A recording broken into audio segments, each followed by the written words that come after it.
Blessings, my Afrocentric home decor and style channel. This is Lisa Marie. I'm natural right now. I'm totally natural. I took an evening bath, and I still call it a bath even though I'm not in the bathtub. And I don't know, this style just kind of happened. I wasn't really actually planning it. I was hot while I was doing cooking. But my cooking was a disaster, yo. It was a disaster. So I had these black eyed peas, right? And it was great black eyed peas. They were going to be wonderful. And then Kojo and them called me because, his wife works at the market. And so they was like, hey, let's go to the market today. So they came and got me, went to the market. I took the beans, I took the beans off. When I came back, the beans needed salt, but I put too much salt in, and the beans were horrid. They were perfectly cooked, actually, but they didn't need that much salt. So then I thought I had rice cooked, but I actually didn't have rice cooked. So then I put the rice in. Why would I put the rice in the bean water? Because it was just something I could do. And so I put the rice in the bean water, and now the rice, of course, because I already thought I had rice, but now the rice is salty too. So I concluded that really, luckily I made an avocado, cucumber, tomato salad, and a green smoothie, and I feel good. I feel really good. Like I'm cooking. Like I do my best not to eat out. I'm over that. Like I live here now, so the whole eating out business, that's gone. Like I don't care. I'm not turned on as much. I'd rather cook my own food. And a few times a week I want to eat raw. So it's simple. Cook your own food. Pay attention when you're doing it, and it's easy. I got a one burner, a hot plate basically with one burner, and that thing is getting down. I ain't gonna lie, that thing is off the chain. But things that I would like to do better here is the equipment. Like y'all, if you decide to move to Ghana, bring your own. And I'm gonna repeat this. Okay, I'm trying to find a comfortable position. Oh, because I'm getting sleepy. Bring your own pots and pans. They deal with aluminum. They got so much aluminum pots and pans. And when you ask them, is it stainless steel? They say yes. And you just go closer to the pots and you can clearly see that they're freaking aluminum. Aluminum is not good to cook in. It's very harmful to your health, and I personally wouldn't advise it. So they claim somewhere they got some stainless steel. Well, the Black Americans told me about a place called the Palace that all the Americans go to, or even foreigners, to buy stuff like that. So, sorry, I wasn't yawning at all before I got on. So I'm gonna check that out. That is what I'm going to do. I'm going to check it out because, yeah, that aluminum is so turned off. But I just wanted to tell you, too, like, y'all, I was in the market. Now, I'm going to tell you, in the market, you will not, don't put on, the reaction that when I'm just on my phone, let's say I'm on my phone and I'm sitting in the market and people come by, they look at me crazy, start mean mugging me, and I'm talking to y'all just like this. That whole idea, they must have had some bad experience with cameras because they are not feeling cameras. Not that I would try. So yeah, market videos are probably not going to get that.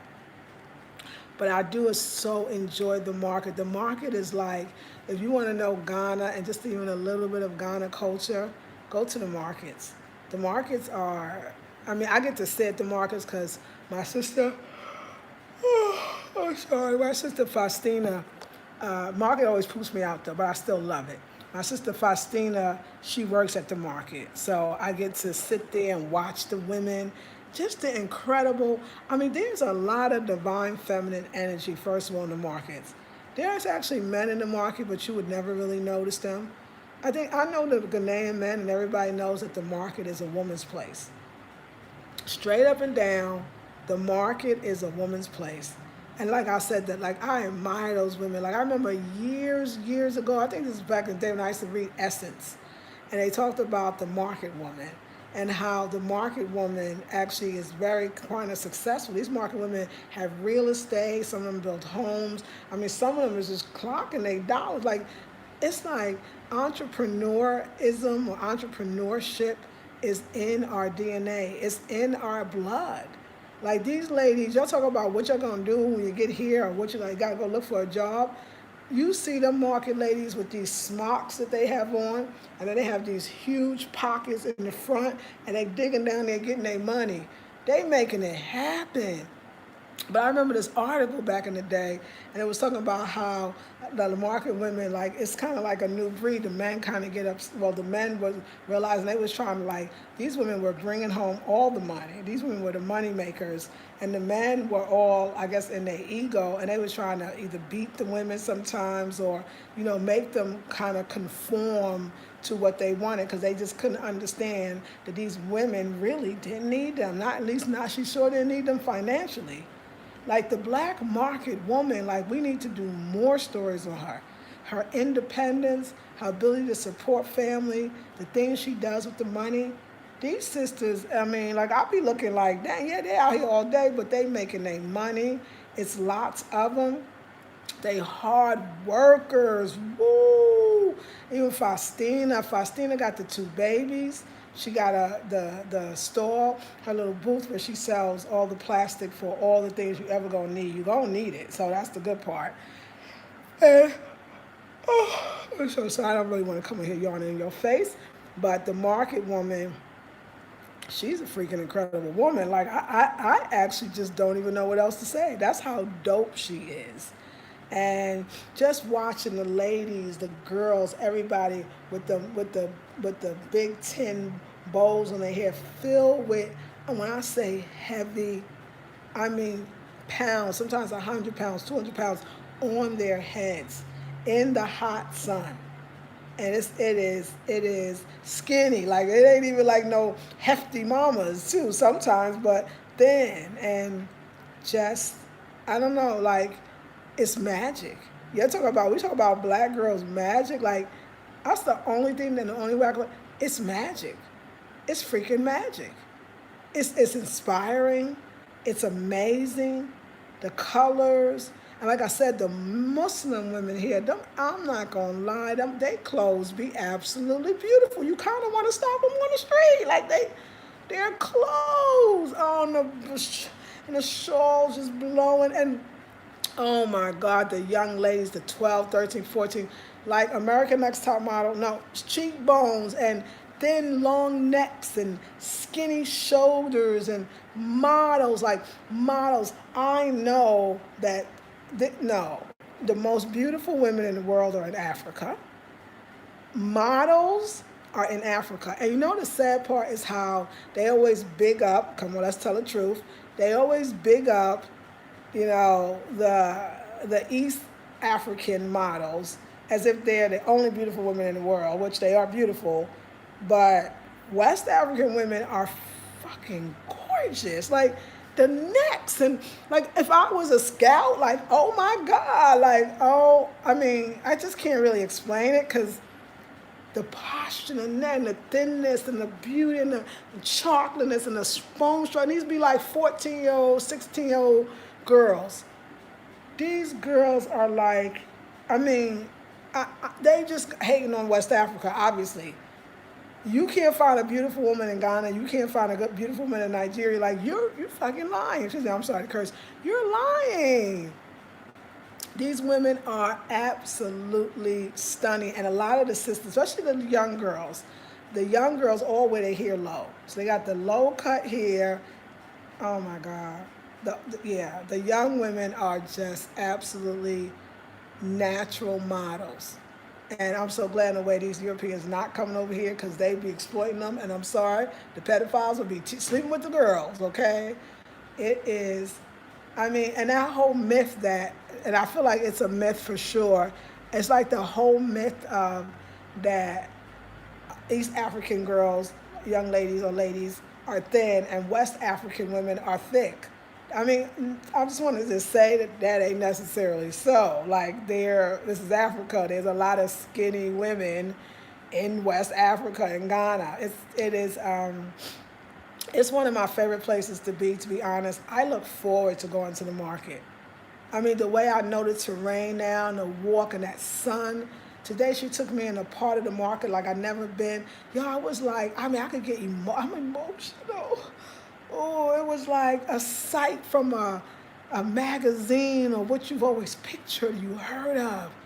It's just the pretty colors and the black women and the, oh my God, like I know just by what I'm visually seeing, I feel like the luckiest, blessed woman in the world. Just by what I'm seeing, just by what I'm seeing, like I gotta keep saying that more than one time. It is, we're gorgeous. Like I just walk in thanks and praises. I just know, you know what I'm saying? Let me cut on the lights, y'all. Get us some better lighting going on here because we know I was in the market. So there you go. But y'all, I'm not exaggerating. Like it is so bomb in Africa. It really, really is. It is everything in Africa. And I don't know. Like I said, some will visit, some will stay. Some will stay long, some will stay short, some will stay forever. It is really, it's just something to talk about. It's just something to talk about. We are freaking gorgeous. And I'm just honored. Like it's something to see. Just the carrying all the stuff on their heads. And they got like the young girls, how they make money is, let's say I'm going to the market and I'm buying a lot of things. So you know all those bags you have to carry. The young girls come with their tin buckets and they wait and they put on their head and you just put the stuff you want in the basket or in the little tin bucket thing. And these girls be 12, 13, 14, 17, whatever, 50, I mean young.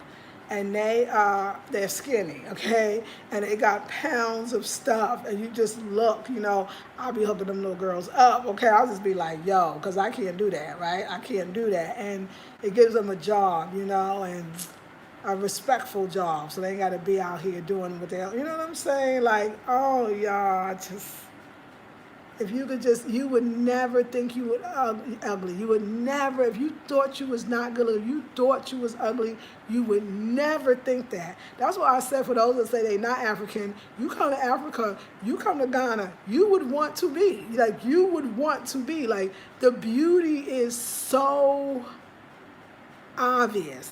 And we talk about beauty with no makeup, not one stitch of nothing on their faces. These women are freaking gorgeous.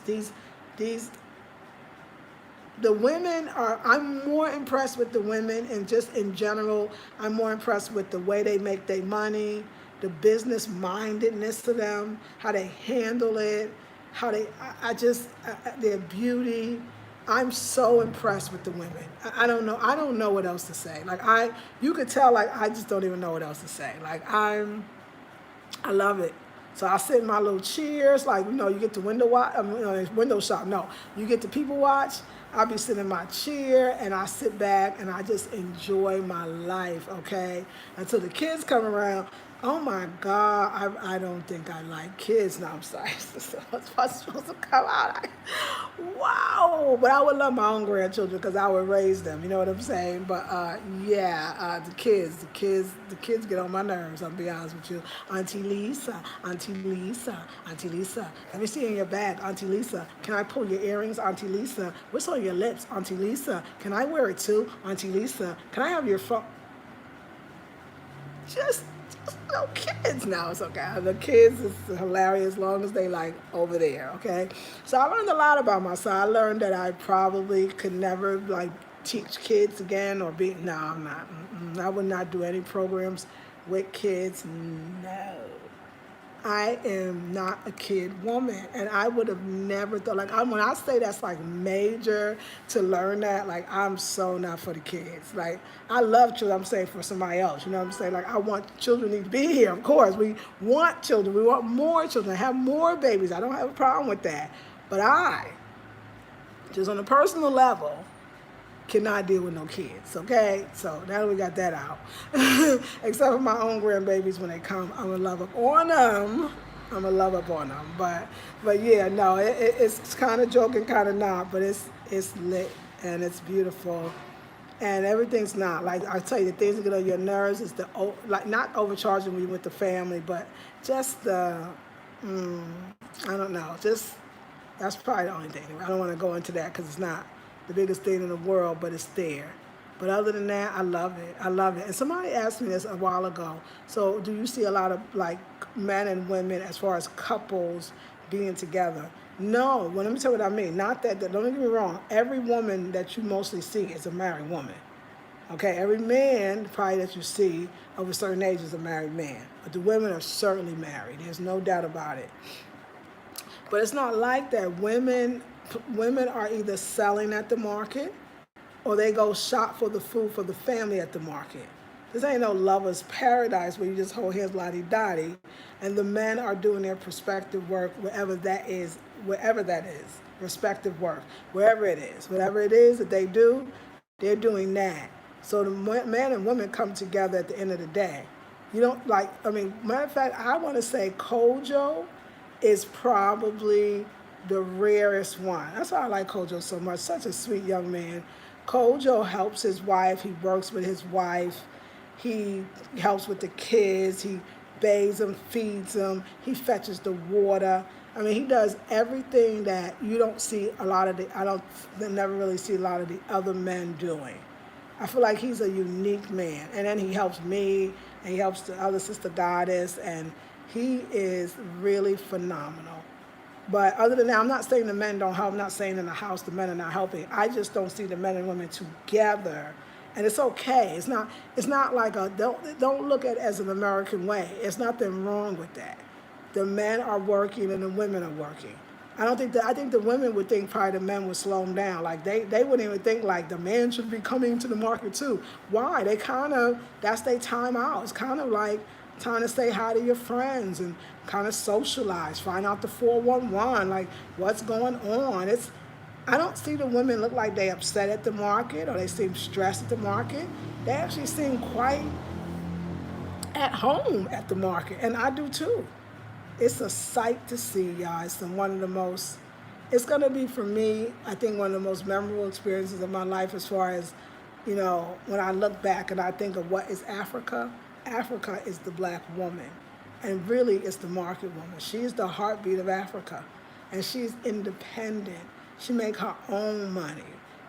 And strong, strong. So today I was at the market and I asked Faustina. I said, Faustina, I need some shea butter. She's like, oh, okay, Faustina. I love her. And so we went to this woman and she had these little balls. And now I know what those were every time I see it. So they sell the shea butter in these balls. They're like these little perfect balls. And you can buy like 4 for whatever, 2, 3 CDs. And then they put them all in the bag, these little shea butter balls. And then Faustina did it, just squish them all together, and there's your shea butter. You want to talk about fresh? You want to talk about something fresh? It ain't even in the jar yet, okay? It didn't even hit the damn plastic, okay? I loved it. I was impressed. I was like, yo, what? That's a shea butter? Oh yeah, let's do it. Like shea butter, black soap. But today, I bought these dope shoes. Let me show you these cute shoes. I don't remember where I put them. Let me show you these very cute shoes that I bought from the market. That market is kind of lit. Like when I get more time, I'm gonna shop at the market. You can get nail polish. You can get think of something, and I bet you they sell it at the market. Okay, that's what I love about the market. But let me show y'all. Tell me if these shoes. What? Do you see them cute shoes? Look at that baby feet. Baby feet. Let me show you them on my feet. I saw these shoes. I was like, wait a second. Hold up. Wait a minute. Wait a minute. Got the shoes. So, y'all, I went to the store and I wanted to make sure I saw how much I spent at and these were 14 CDs. He tried to ask for 18, but Faustina wasn't having it. So I got it for 14 CDs. Well, I got it from 13 because I don't think I had it, that last CD. But isn't that cute? Oh my gosh, what? Okay, I love my shoes, my little baby feet. But I love them shoes and I love the market and I'm a market girl. Oops, sorry. I'm a market girl and I'm so excited. So Yeah, today just was a great day. Like I like my neighborhood. I love my house that I live in an apartment. My days are good. Like I got a life. Like I got a whole life here. I know 3 times a week I'm probably gonna see Kojo and Faustina. Like I love it. So either they taking me to the market or they splitting the days up now because she still works, or she's coming to clean the house, but it's always just us being together. We're running lots of errands. Like Kojo showed up like out of the blue yesterday. He was just like, "Yeah, what do you need?"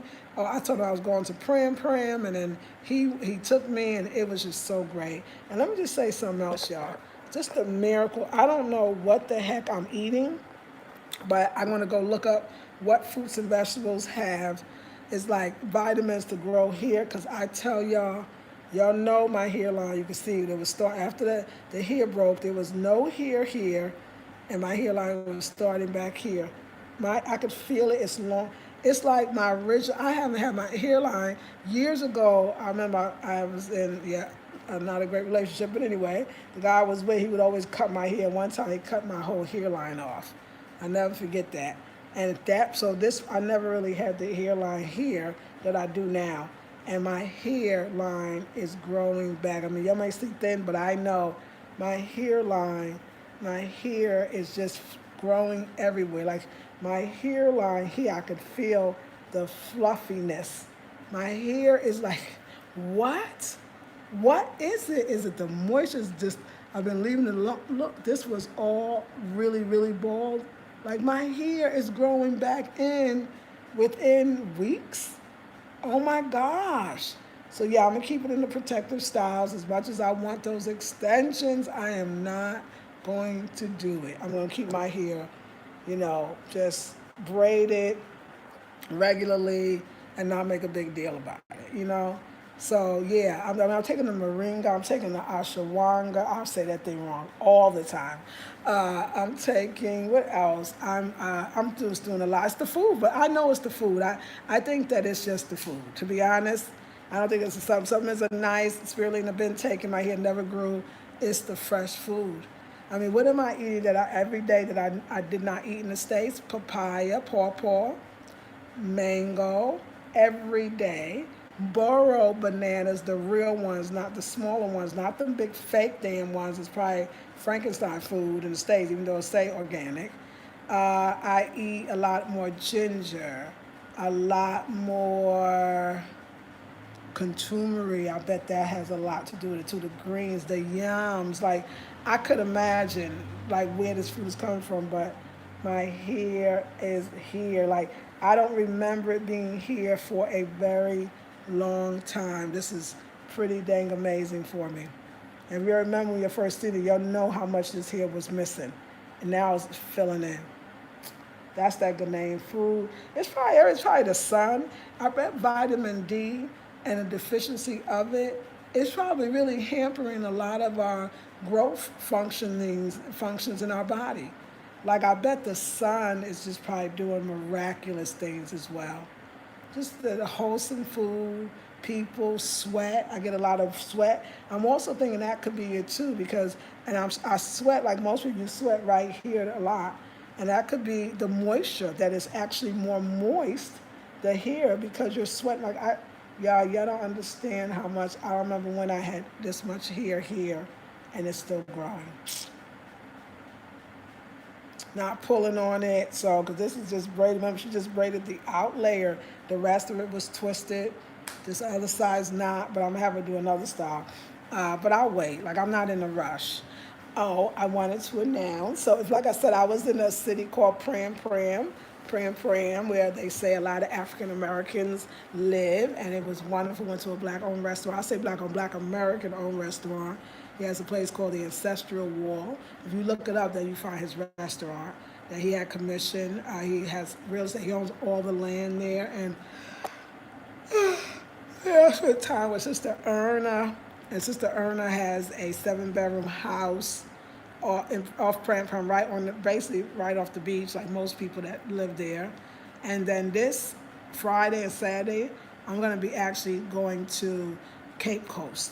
Now I hear it takes 2 to 3 hours to get there, and I'm gonna get on one of them buses, the long buses they say, and I'm gonna leave Friday early so I can get there Friday still, and I'll be there Friday, and I'll be there Saturday, and I'll come back Sunday, cause Sunday that's when Faustina's gonna do her cooking.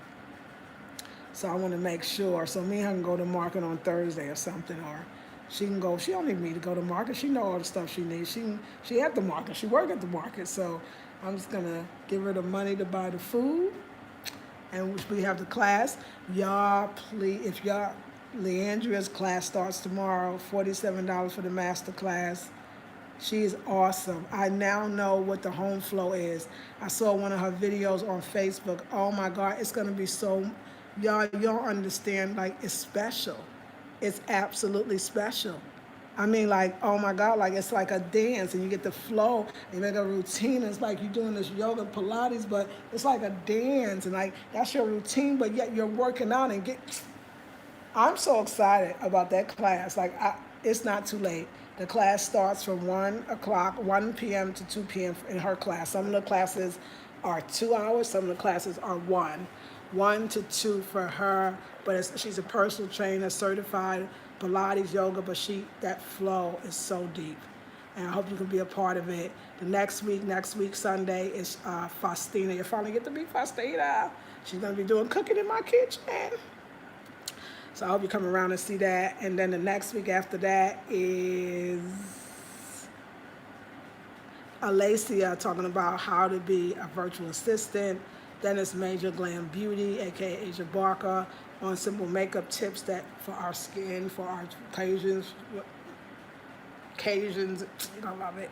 For the darkness, like how to bring stuff out, dark women and middle and light women and brown women, all of us. It's for everybody. And then the last one is Dr. La-Rhonda Harmon. She ends the month rather, with how to be a life coach. I'm trying to get you ready. You can see a girl is like, look, I need y'all to be here. It's fun. It was very, very, very nice to be with our people, like with my folks from the African Americans in Ghana who've been here a long time. And so it's nice. So we're gonna do it again. Now and every time I do my vlogging, remember, I do it on Blackberry Beauty Academy, my old first channel. If you are not subscribed, please consider subscribing, please. You won't regret it. It'll be the bomb. And I'll be in Cape Coast this weekend. So yeah, I'm gonna do the dungeon. I'm ready for it. Like, I'm ready to do what I need to do. So I gotta go through. I gotta make it real, you know? So there's 33 people and 8 thumbs up. So if you have forgotten to thumbs up, please do. But yeah, I hope you were able to see, like, my time in Pram and the African Americans I was kicking it with. And to my sister Yolanda, she's the one that got in touch with me on on YouTube. Been watching my YouTubes for years. Got in touch with me. We met the next day. She introduced me to all them wonderful people. Elayseah, the Black Unicorn, Leo's sister from from Chicago. If you're watching, hey, doing big things out there. Real estate, her own real estate company to help you find an apartment when you get to Ghana, okay? Yeah, we got sisters doing big things. A very, very, very, very great time. And the Kojo hung out with us, and you got to see Kojo for the first time as well. So I hope you enjoyed it. Thank you for those extra thumbs up. So let's see who's on tonight. Let me get it. Renetta, hey, Macho. Hey, Tony Johnson. Hey, Bam. How are you? Hey, Sheila. Hey, Lisa Marie. Loving that side Afro puff. You rocking it, our sister. Yes. Oh, yeah, tomorrow I'm about to hook it up. Hey, Frank. Thank you, Midasi. Hey, Ronnie Lynn Moo. I hope you're having a great time in Ghana. I love watching all your vids. By the way, I think you are so very beautiful, and I love that you're enjoying your trip there. Oh, that is so sweet, Midasi. Sharon Dubois, hey, babe. Hey, sweetie, your footage in Pram was priceless. I'm so glad they are queens. Yes, Frank. Oh, my God, the African woman. Pram, did I get it right? Yes, now you got it right. Pram, that's what it is. High-end theorist, that sounds beautiful. Oh my God, yeah, it makes you Lisa Marie, big ups to you for acknowledging great-looking Black African women. Many of us won't do that. You rock that. You rock. Thank you. Oh, yes, me Darcy. I can't even help it. Every Black people in diaspora must visit Africa once while you're alive. Yes, because the other people lied to us with that propaganda. That's right, Frank. That's right, Frank. Let them know. Terrence says, seeing all you sisters around the table was representation of the African woman's intelligence and strength. Yes, we are bad. Now, and we're going to go there. Those shoes are cute. Thank you. Greetings from California. Thank you, High End. Hey, Candace. Please let us know if you find a vitamin for the hairline. I need one, too. Hello. It's the food. I will. I'll see if they have it because they have these things called, they call them cold stores, right? COLD. But they just a little booth still. And they have lots of them in most markets. And they have all kinds of herbs there. Like, I mean, all kinds of herbs. So when I find out what is helping my hairline grow back, I think it's this, oh, look at the sweat. Like, this, the sweat be real. Like, you know, I think it's the moisture. And I do think it's the food. Like, I mean, pawpaw, right? The papaya has all this nutrients, and the pear, which is the avocado, and even the blackberries that I eat occasionally, right? And I think it's everything. I think it's a combination of everything. And you know what? It probably is a lot too. It probably has a lot to do with the less stress. I mean, I'm less stressed here. There's definitely a lot less stress. But you know, I never thought about something about just how we say. So Black Americans come and they say, oh, yes, come to Africa because you'll be less stressed. And it's true. You will be. I mean, honestly, right? But then I wonder if the Ghanaians feel the same way. Like, I feel like there's a thing for me, like I'm really understanding. There's the African American perspective of Ghana, and then there's the African perspective of Ghana. And call me crazy, I care about both. Like, I care about both, and I don't know if everybody does. And I'm doing my best to not to be the African American that kind of discounts the Africans. Although, don't get me wrong, them Africans be listen, Frank, I love you. But them Ghanaians, they see us coming too. And they will definitely, the price gets jacked. And yeah, somebody was telling me, one of the African American sisters, that the Ghanaians was like, he said, I don't understand. You're supposed to give us money when we ask for it. You got it and we don't. And I thought, wow, that's a deep thing for somebody to say. But I ain't gonna lie to you, today, there's the guy, the painter that lives across the street, and every time he want to have something done, he always charging you something, and you can tell he's just trying to get something from you, charging you for the money. So Kojo went to talk to him today because I need something done, and Kojo went and talked to him, and he talking in tree, but I know he's saying no, he bullshitting, and you cannot get him to come down for one CD. And he said something, Kojo told me, he said, you know what, listen, the woman's alone, she doesn't know anybody here, she needs to treat us right. Asking for him to paint the wall that he didn't put enough paint on is treating him wrong. Asking him to stop going up on the price and giving us 50 different prices for something we asked for, I need to treat them right. Because I am alone. If you want people to take care of you, then you need to treat them right. And treating them right is giving them money. I'm giving you money for the job. Why you got to overcharge me? So I'm just saying, like, that part it's a freaking annoying. It's annoying. So yes, Ghanaians are loving, kind people, and some of them yes. Pray. But see, that's the beautiful part about being with Black Americans, because you can't really say that to a Ghanaian, because they will always say, you have to understand, these people are very, very poor. Okay, look, you know what? That man owns a store. I don't own a goddamn store, okay? I don't own a store. What you talking about? They looking good to me. Like, I mean, really, that one. Like, the other one. Yeah.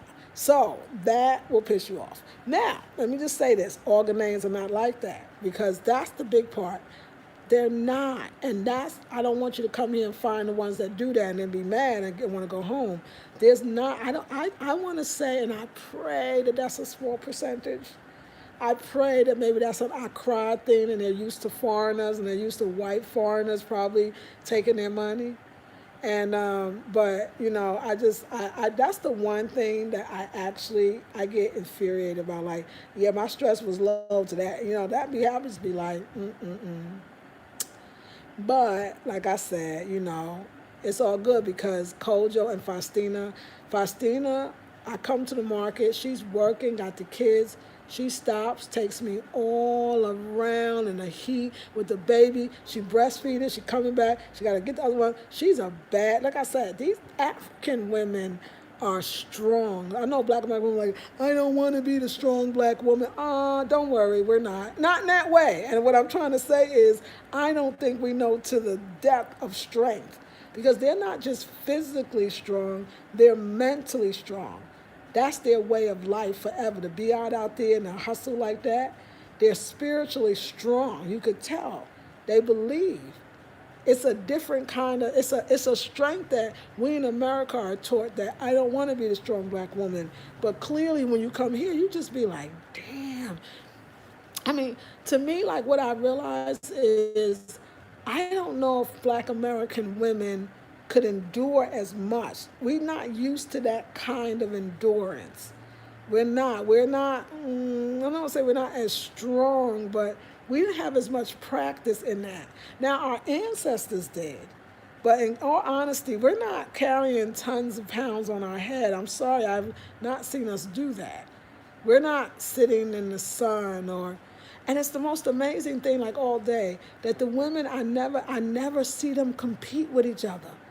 I never see animosity. They actually, three women can be sitting together selling three different things or the same thing. I never see that level of competition. I'm not saying it doesn't exist. I don't know everything. It's a very much of a harmony. It's like the women like being with each other, and they should. You know how we want to be all booed up and we want to walk down the street with our man and we want to do things. I don't think they would actually, they don't want their man at the market. They going to see him when they get home. Like, they got shit to do. And they with each other. So there is a sisterhood there that is absolutely wonderful. And again, like I said, if you really want to be with them, like just say Midasi, with everything, the smile that comes on their face, and they give you the greetings back because there's a way to say, you know, to you the same way. They just, I don't know. Like, remember before I was telling you I didn't really understand the women here because they kind of mean mug you a lot. But I realized I want to just help you with that because, you know, I felt like, you know, okay, why they mean mugging me? They're not mean mugging me anymore, by the way, especially at the market. But today I was walking through my neighborhood and with some of the older women. What I realized why they might be mean mugging you is there's a couple of reasons. Lord knows one. Maybe because I'm younger and a lot of the women are older, you're supposed to speak to them first. You're supposed to speak to them anyway, just like we was raised in black American neighborhoods back in the day. That's not their job to say hi to you. I know an aunt of mine, like a play aunt, I used to come knocking on her door looking for my play cousin, Novella. And I used to be like, is Novella here? She said, excuse me, did I sleep with you last night? Like, bitch, I'm sorry. Like, girl, you not trying to talk to me? You ain't said nothing to me? We must have woke up together because you just, so it's that same thing. Another thing, too, that I want to say is, they might look at you sideways if you don't know you're doing this, is never, if you could help it, I mean, who had to tell me that? It was Kwame, I think. Never give them anything with your left hand. It's disrespectful, it's insulting. Because that's the hand you wash, that's your shitty hand, we say. That's the hand you wash your butt with. I mean, it's not just you only eat with your right hand. You're not supposed to give them money or anything with your left hand. They be looking at you crazy and you don't know why. So I do my best, and I hope I did it today. I mean, now they kind of, like I see they kind of give you a little slack, cut you some slack because you're an American. But, yeah, it's little things that we just don't know, you know. I mean, I could tell you this. You could come here probably and live in, like, expat communities or around other black Americans, but you still have to deal with Ghanaians, and really, maybe I'm just saying, not really still Ghanaians, but I don't know if it'll be as much fun. I think like you come here to learn the culture. It's like then you kind of just exploiting the land to me and exploiting the so-called cheapness. It's another thing that I feel very uncomfortable with that the black Americans say. They'll be like, and I mean I've done it too, But like, oh, it's so cheap to live there. Oh, it's so it's so cheap to build. Oh, it's so cheap for who? It's not cheap for them. It's very expensive for them. So even though I get mad because I get overcharged, particularly by a dude across the street. Okay, I'm sorry. Motherfucker. Okay.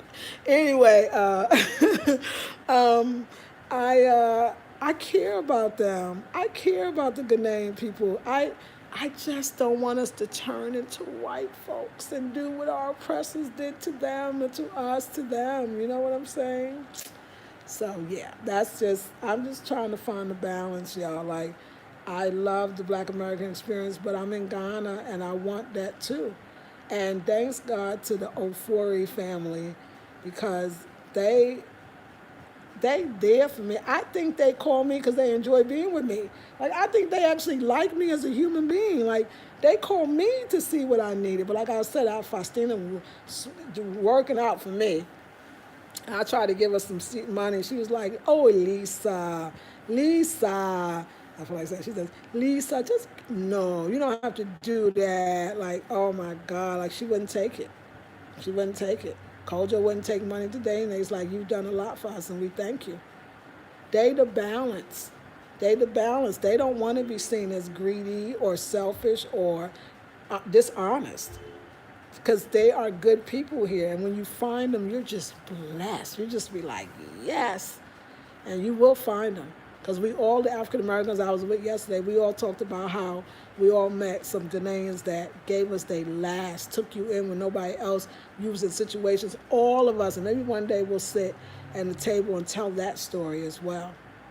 It's good. Like, I feel like I'm getting used to my life here. I'm getting more accustomed to the routine, which is kind of not.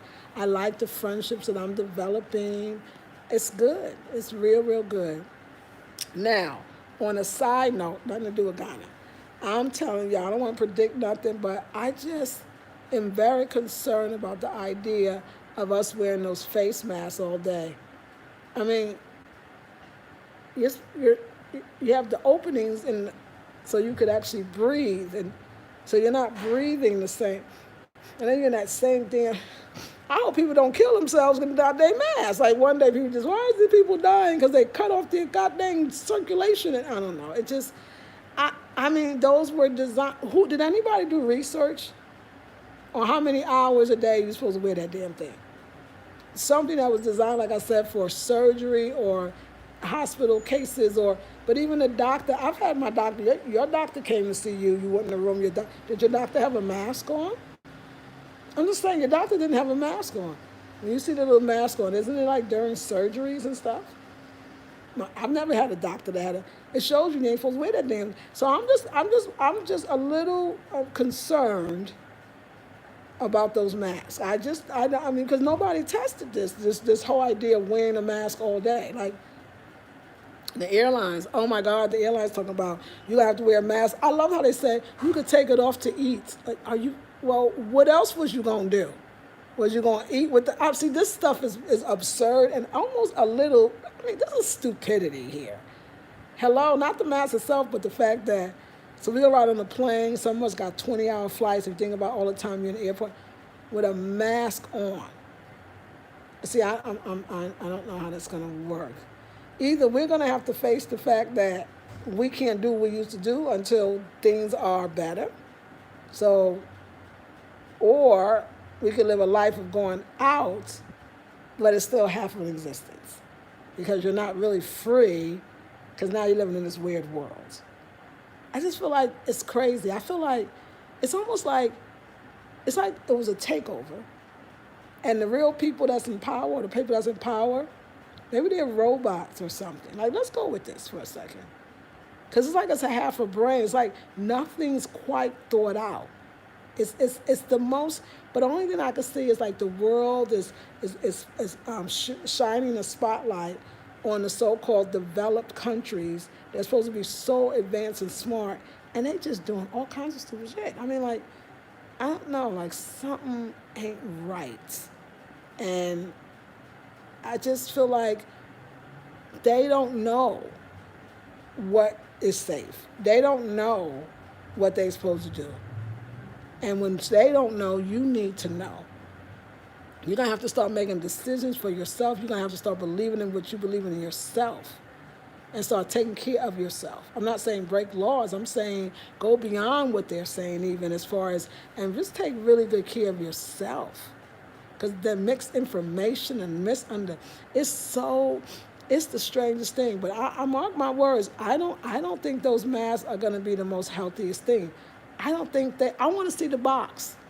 Does the box say you wear 24? I'm just trying to say, when you fly to the airport, sometimes you're here for 20 hours. What if you're going to Asia? What if you're going to Africa? It just seems very, I don't know, the whole thing is wrong. Yeah, people freaking faint outside. God dang, African heat, you got a mask on your face. I mean, that's just one more thing you don't need, you know. It's the reason why the ladies here tend to wear their hair short or cornrows. It's too goddamn hot for all that hair. So, okay, anyway, I just want to put that out there, that something in my spirit keep telling me that in the long run is not going to be very healthy. And I don't know, excuse me, y'all. I don't know what we're going to do with that one, but I'm going to leave it alone. But I dang sure won't be taking no plane no time soon. I can't take the mask. The mask is, I can't talk. Can't breathe. It's off. So I'd rather just chill for a minute. Don't go to places where there's a lot of people. Definitely the marketplace is a lot of people, and a lot of people are wearing masks, but not everybody. And but a lot of people, a majority are. And anyway, this is a whole nother. That was a sidebar, but it's a sidebar that is really annoying me because nobody knows the lasting effect of wearing a goddamn mask for several hours. No, it's not several. It's a lot more than several. So what's up with that? What's up? What y'all think about that? Don't y'all question that? Is that really healthy? Okay. But I will let you know. So maybe they feel that anyone with the funds to travel there will be treated like you can afford any price of goods no matter who you are. Say that again. Maybe, right, they do think that if you have the funds to travel, then you have the money. But see, it's not very realistic that one person can take care of everybody. Because everybody wants, like, my mind would say, how could one person take care of everybody at the market? They all expect. We got to have some, we need a conversation then. And you could tell them you're not, they don't listen, they don't believe you. And you're right, I know what you're saying, there's no frame of reference. You're here, you have money. You can put down money on an apartment without thinking about it. You have money. Compared to them, you do have money. But the fact is, you really don't. And if every one of them thought you should give them some money, then how would you have money?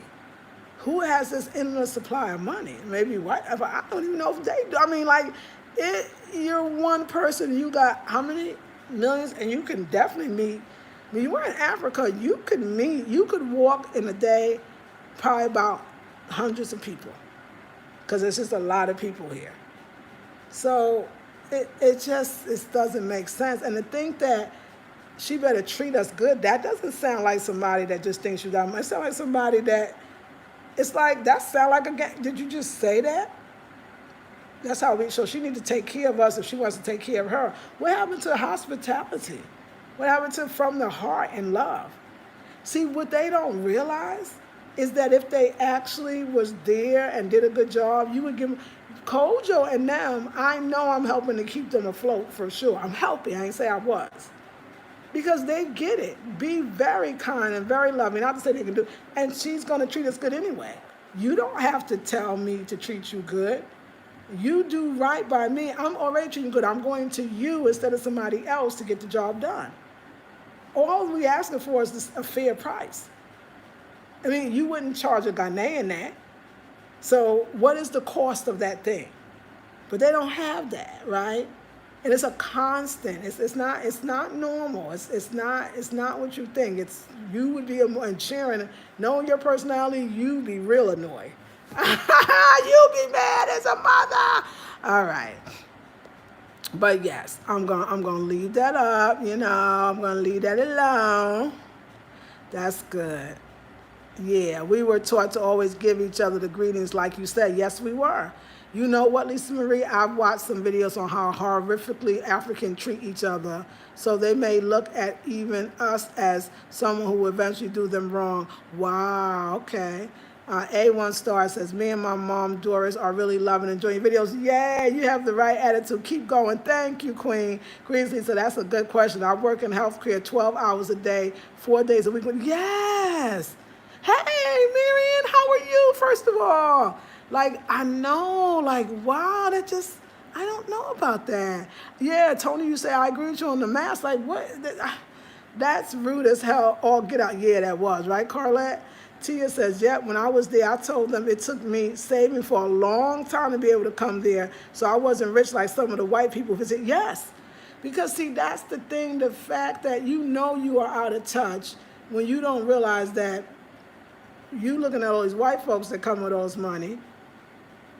And see, this is the thing, though. I mean, I'm just trying to figure out how the white person's supposed to feed everybody, too. I don't know if anybody's bringing the money that they think, because it's not like they brother got, and so they okay. They want some, too. And they want some, too. And they want some. It's almost like, wait, we need to have a conversation. We need to have a little bit of an education here. Because if you're going around thinking that stupid shit, like that's going to make, see what it does is, let me tell you what it does, and a lot of Africans do. You will never get there. See, this is where you mess up. Business. I would love to teach it here. Do people right so they can always come to you. Nobody else. See, the ones that win is the ones that not just lower the price, they just give you the price that you're supposed to get. Or they'll do things knowing that eventually, maybe, hopefully, you know what I'm saying, that you know you'll look out. But when you do that, I've seen a lot of black Americans, we will never go to you again. So you got over that one time. It's like teach a person to fish, or teach a person to give a person a fish, or teach them to fish. It's that difference. You don't even understand it. Like I've had it, like in the States, especially, oh man, I remember the brothers on the street, they used to hustle. We used to on Fulton Street in Brooklyn.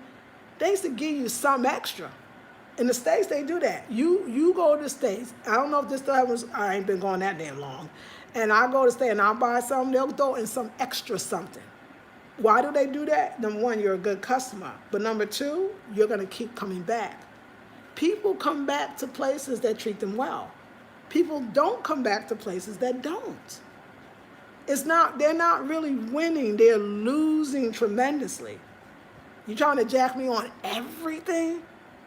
The goddamn garbage, because they don't have a good system here. Like, what's up with the garbage? Like, wait, what's the system? So you got to negotiate? I got to negotiate with my trash. I ain't tell you that. I got to negotiate. Got the guy that come around border. I think that's what he's saying. Lorda, border. And then you go out there. I ain't go out there yet because Slick Daddy over here come get my trash for you, you know. And they say, yeah, you just negotiate. I'm like, oh, here's my trash. And don't pay, they tell me don't pay more than 5 CDs, but usually you pay 2 and 3. And you got to negotiate with them. I got to negotiate with my trash. Why don't the building have a trash system? Why don't Ghana have a trash system? I don't understand. That should be the first thing. Infrastructure is have a trash system in place.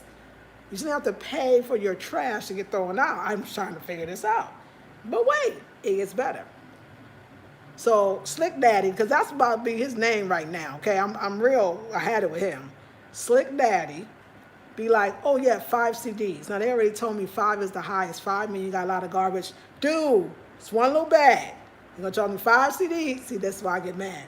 So I tested him one time. I gave him 6. I'm sorry. I had to play this game. I gave him 6 CDs.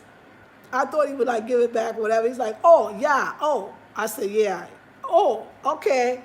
I said, yeah, I gave you an extra CD. Oh, yeah. Like, no, dude, you knew I gave it to you, but you wasn't going to say nothing, right? I just tested him. I'm just testing him. I just be playing with him. He really don't annoy me, but he does. He annoyed me today when he said, she better be nice to us, basically. She better be nice to us. Nigga, please, I will kick your mother effing now. Let's not go Brooklyn. I don't want this. Ooh.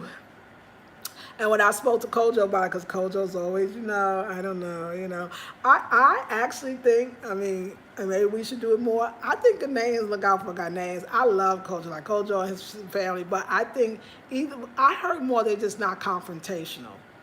Because see, if that was the States, and the brother said that, and the brother said, and she, see, that would have been some fighting words, but they don't do that here. So I personally, I think that, and I don't think that actually Kojo is even necessarily looking out, because Kojo was trying. I heard him negotiating his butt off for me, and this man wasn't budging.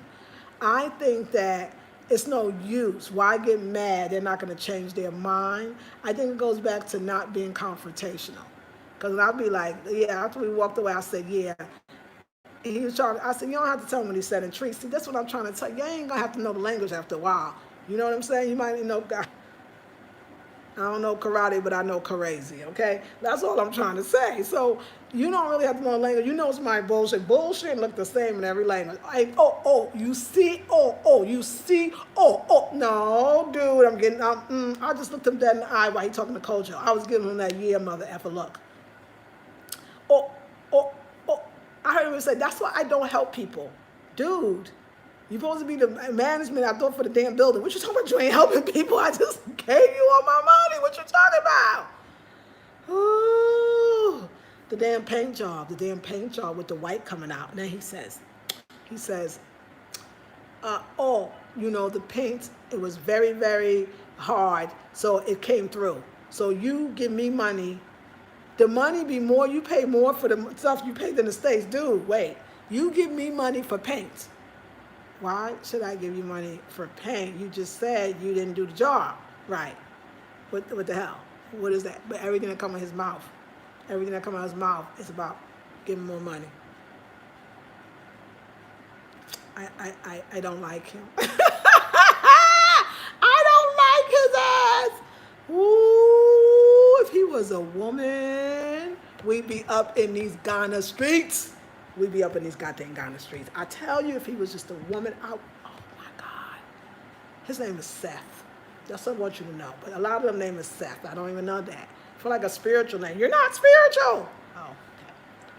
All right. So this is where you get real about Ghana, because nobody really wants to get real about Ghana, because, people want to be like, it's the greatest place in the world. And it really is one of the greatest places in the world. But that part right there, because you see your money and you know how much you got, like some months be a struggle, and you really don't, so that's why you kind of start getting mad, like, dude, wait a second, so. But at the market, I learned a lot, because I'm with Faustina. Ain't nobody cheating her, ain't nobody cheating me. I know when they see her, they be like, oh, we're not going to get over on this American. Not today, okay? So, yeah, anyway, y'all, I'm going to let that go, because I know Ghanaians is all uncomfortable now, and they probably watch and be like, no, don't tell that. But it's true, y'all. I just want you to know. And I know a lot of Black Americans really want you to come, and I really want you to come too, but I would think, I would be mad if I came and nobody told me, like, they about to get up in your pockets. It was funny, because I was with the sister one time. Remember, this is our 4th time here.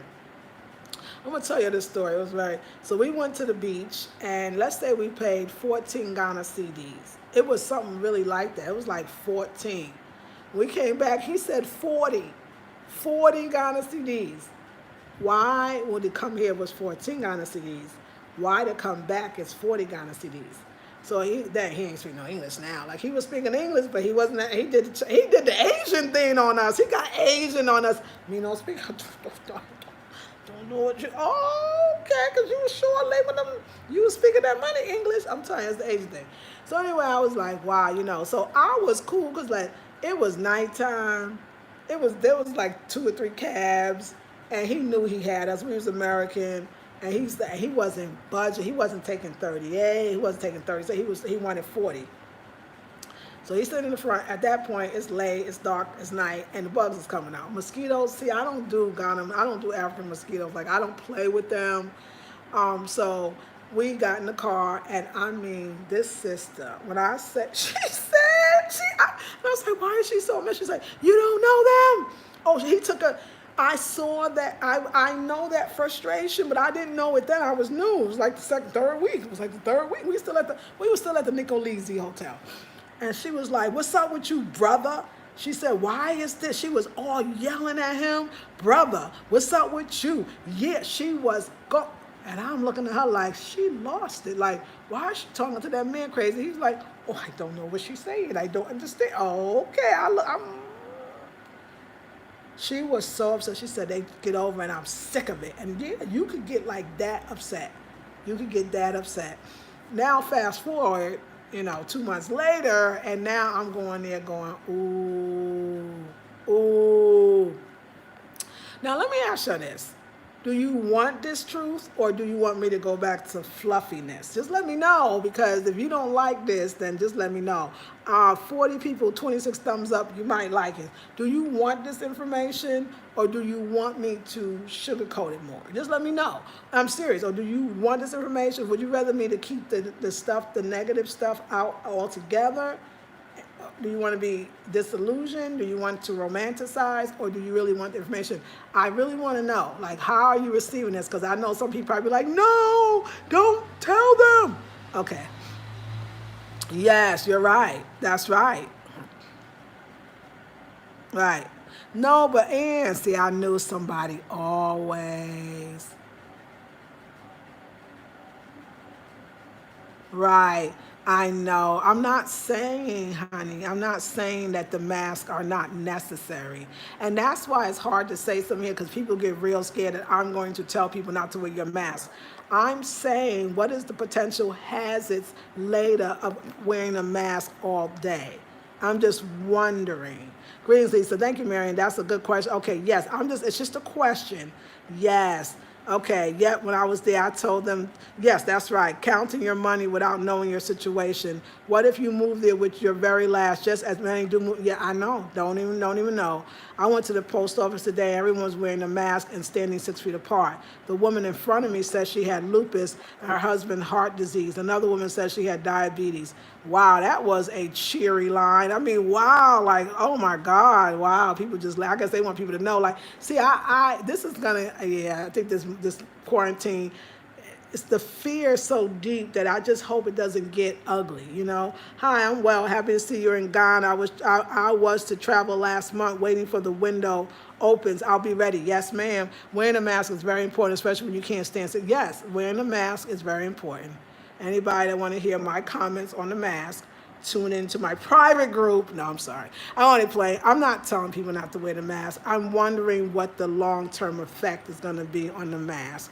That was it, darling.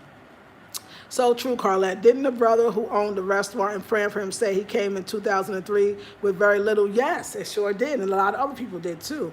I would never ask that person for anything. I'm sure he knows he isn't the only one who pays. That's such, and that's what Cole was saying, like, what about, like, when we came in, like, remember all the floors was dirty? He was like, it's about pride, man. Like, Coach was like, dude, like, that's the thing, though. Do you know how many people will come in here and paint this damn thing that won't charge half that? Do you know how many people will do exactly what he said that do you know how many people? Like, that's the sad part is like, dude, like, come on, you're really not the only one. Okay, but yes. Okay, Ann, you giving it to me, Ann. You giving it to me. Okay, Ann, I love you, babe, darling. Ann is giving y'all the dirt. So, Ann, you done, or you want to keep going? I just want to know. Exactly, Sharon. No, here's a go. Ann says, another reason for a mask is that some of us are okay, and could only infect other people. Right, but Ann, did I ever say not to wear the mask? Now, let's have a conversation, because I would like to have that with you. And did I ever say we shouldn't wear the mask? Did I ever say that? First of all, and most places are not going to let you not wear the mask. In Ghana right now, you can't go in certain stores, I'm sure, in the U.S. So if somebody didn't want to wear the mask, could they actually get away with it? I'm just asking you this. It's not that it's not. I'm trying to say, I wonder what the long term, how healthy is the masks? Is it going to do more harm than good later? Is there going to be some repercussions from wearing the mask? It's just it really was just a question. Nobody, let me make it clear, because I'll get flagged. Nobody is saying not to wear your mask. There's no place you probably could go without wearing your mask anyway. I'm wondering how that's going to play itself out. That was all, darling. That sanitation department is one thing the diaspora needs to gain government conscience for quickly. Yes, Marianne. Carlette is rolling. Shannon said, you better be nice to us. Be ready to slice off some appendices behind that issue. Yes, girl. I was like, oh, no, he didn't.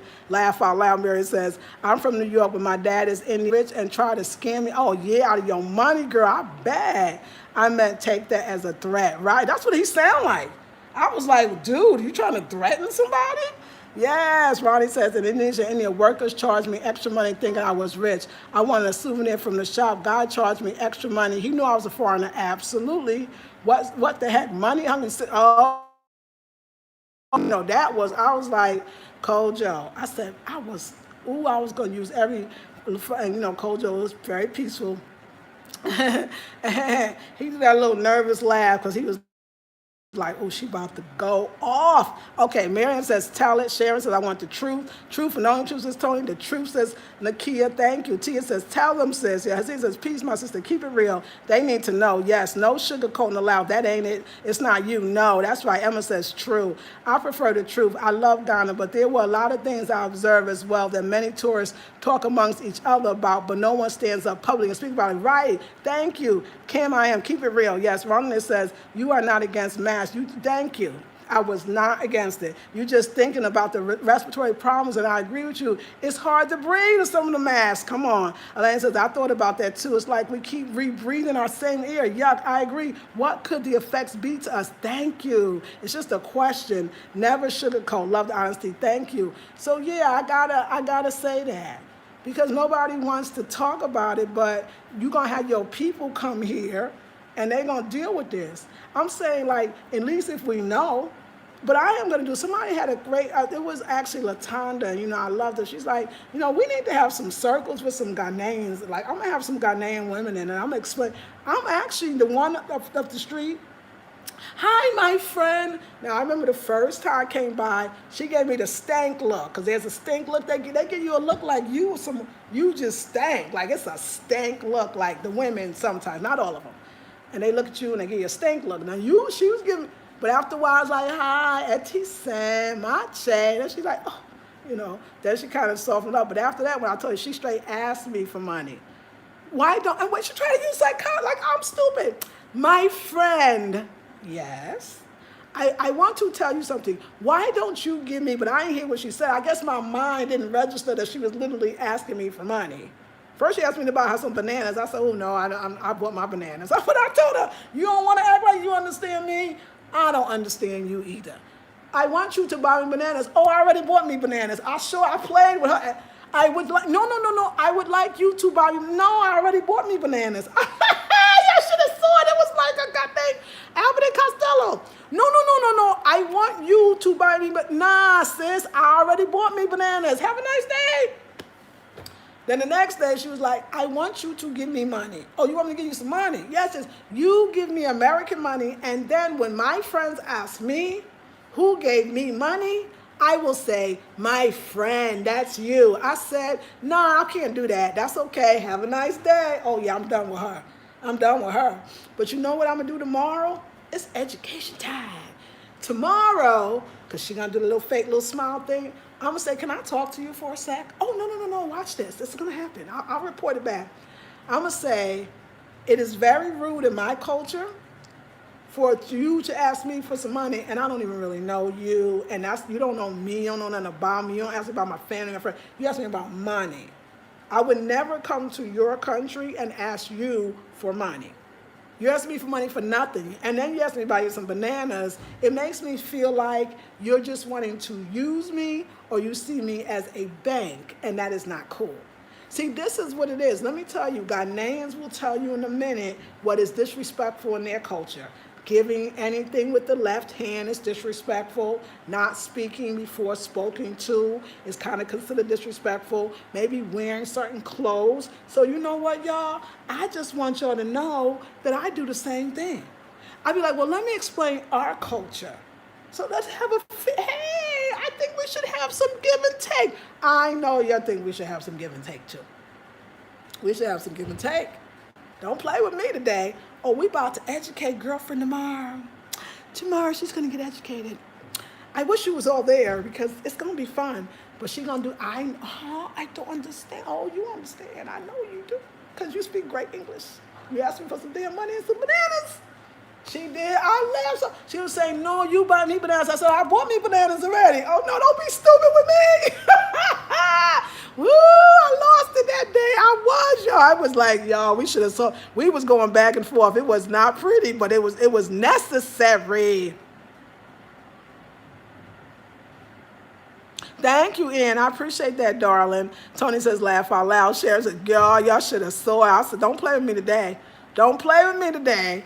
I hate when foreigners think that all Americans are rich. Yes, I had the same exact problem. Right? It's just annoying. You used to say, I was just going to ask you for money. Go ahead, girl. Thank you, Carlette. 300 West says, agreed. Laugh out loud. I bought my own business. Yeah, my own banana. I kept saying, like, I don't know what you're talking about. Let's have a cultural exchange up in here. Yes. Oh, tomorrow. Wait and see. I'm looking for her. I'm going to go looking for her tomorrow. Marianne says, yes, you need local friends. Your experience was more well-rounded. That's how my trip to Nigeria was more enjoyable. And I have friends beside my husband's family and friends. Yes, that's true. You know what? Let me say this because I don't want you to think. I'm having a fantastic time. And I think that that's the thing that happens when you do, and maybe that's why people don't want to talk about the bad, is because then people will take it that it's bad. Or people will even take it that you're not having a good time. I promise you I'm having a good time. If we was in the States and I had a disagreement about anything, everybody would take it as that. Not say, oh, move out your country because you're unhappy with the storekeeper. You know what I'm saying? So this thing about it, it's not to put a bad light. It's a reality. And it's happening. It's going to happen to you. I'm just going to tell you that right now. And it's the one that's still trying to figure out, she can't figure out that I'm really like, okay, you're American, but you're from Nigeria, right? Like, no, just, it's okay. Don't even matter to you. Why you care where I'm from? You still charge me American prices? Okay. So, yeah, I'm sorry for that. I see Frank gonna run off. Yeah, Ghanaians tend to not like you to say these things. And that's not right because y'all can you can come to the States and talk about it like a dog. I don't have no problem with it. I'll probably agree with you. I would probably agree with you. But you get a Ghanaian to agree that this is happening, this is what they'll say. You have to understand. These people are very, very poor. No. I saw the very, very poor. This, okay, wait, no. They making a living, okay? And I don't think you should ever do people wrong. I think you're going to make more and gain more if you were righteous and honest and real. You know what I think I don't like to see, and I think why it's so hard? You want to believe so bad that our people are better than that our people are honest. Don't they understand? I would give you more anyway. That's just who I am. I'm going to give you more than you ask for anyway. But when you tell me like threatening like him, like she needs to be nice to us because she live over here alone, what y'all going to do? Like what? I mean, that's not what he meant. He meant we're not going to look out for her. How horrible. So I'm not giving you the bribe money, so you're not going to even just look out for me? You're not going to, what that mean too? Like, what does that mean? I don't know.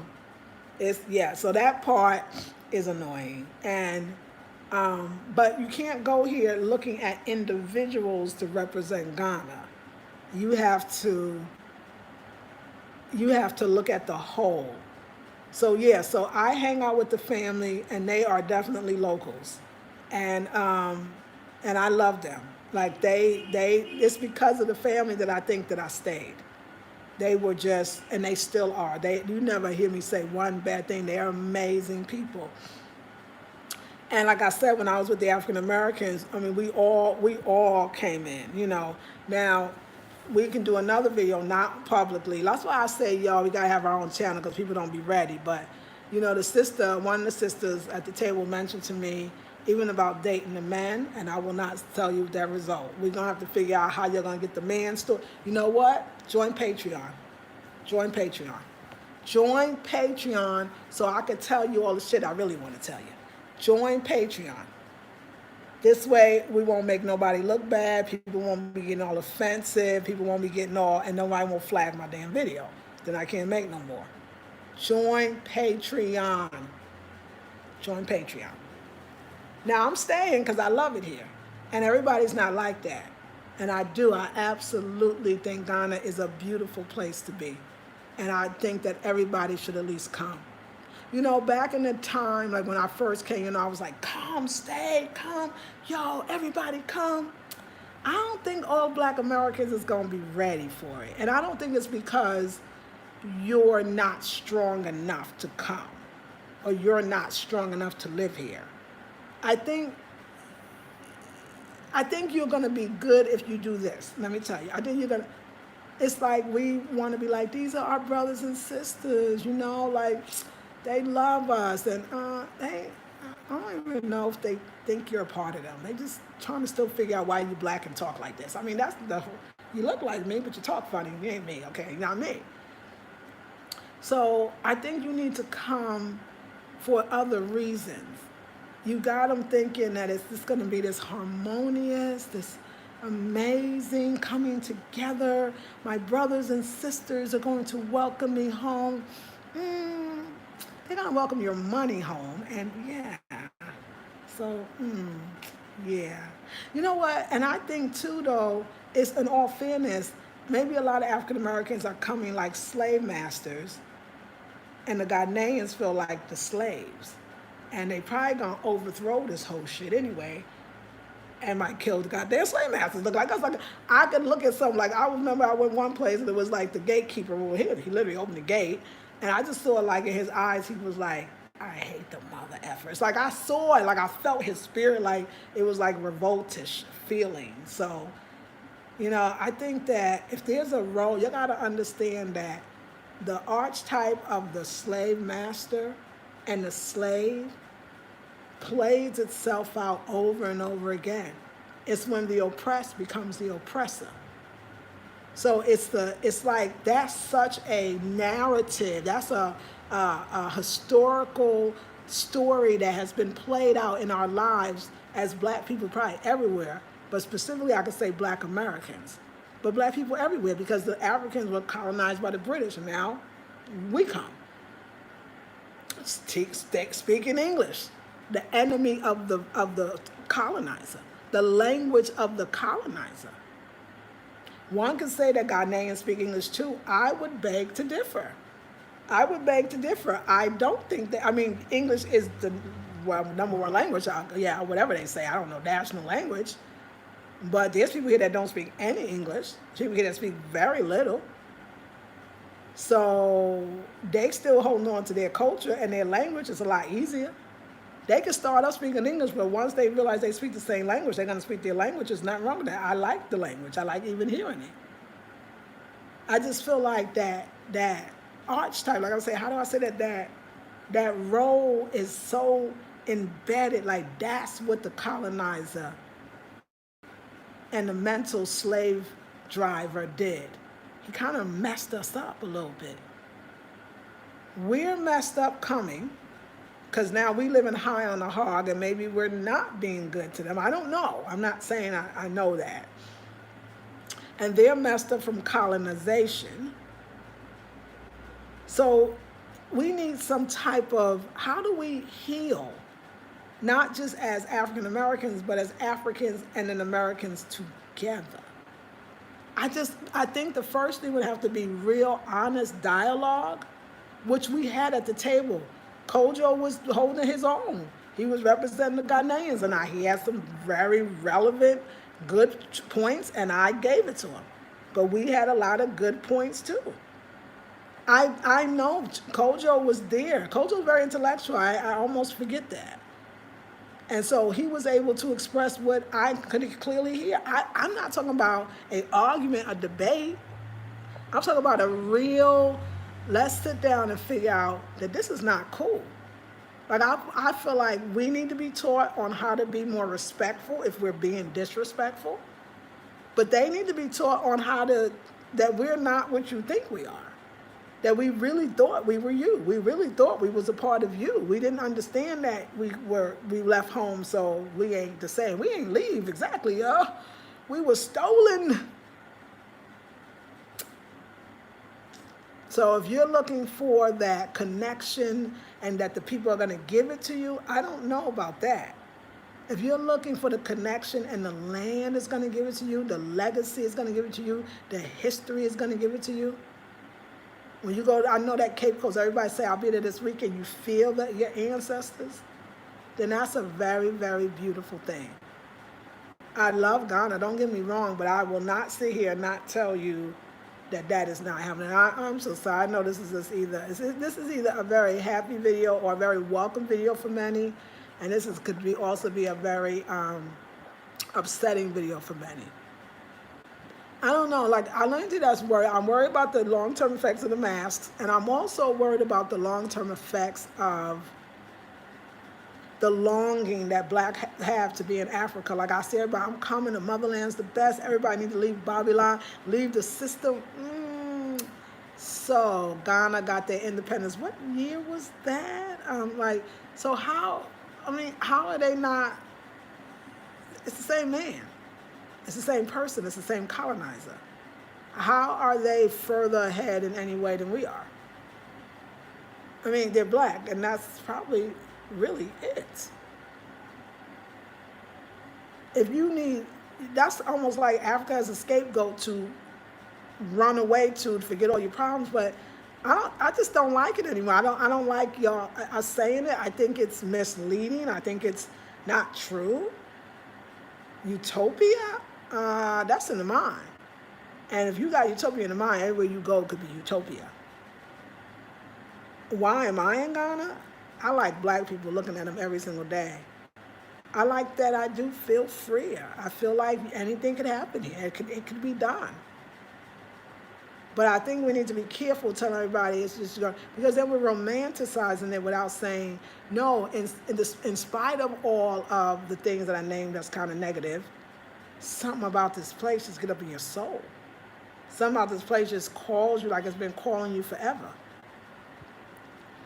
All my traveling that I've done, there is no place. There is no special place that somehow you get there and everything just goes away. It's not like that. And even if it does go, it's going to take time. I don't know, the utopic description is kind of misleading, I think.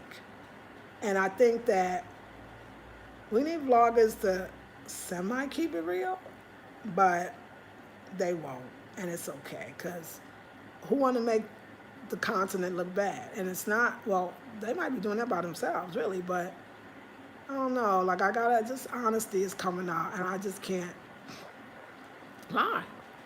But the states ain't perfect either. And yes, just like in the DR, Po will pull you over, and you got to bribe them. See, I know it's ugly. I hate it. I hate that. It's never happened to me, but it's happened to everybody else. Even the locals. Locals get it all the time. So they ain't beating you. They ain't knocking you upside the head, but they knocking your pockets up. They do this to the locals too. Yep, there's bribery. We won't talk about that because somebody's gonna get mad. Okay, so anyway, I'm done.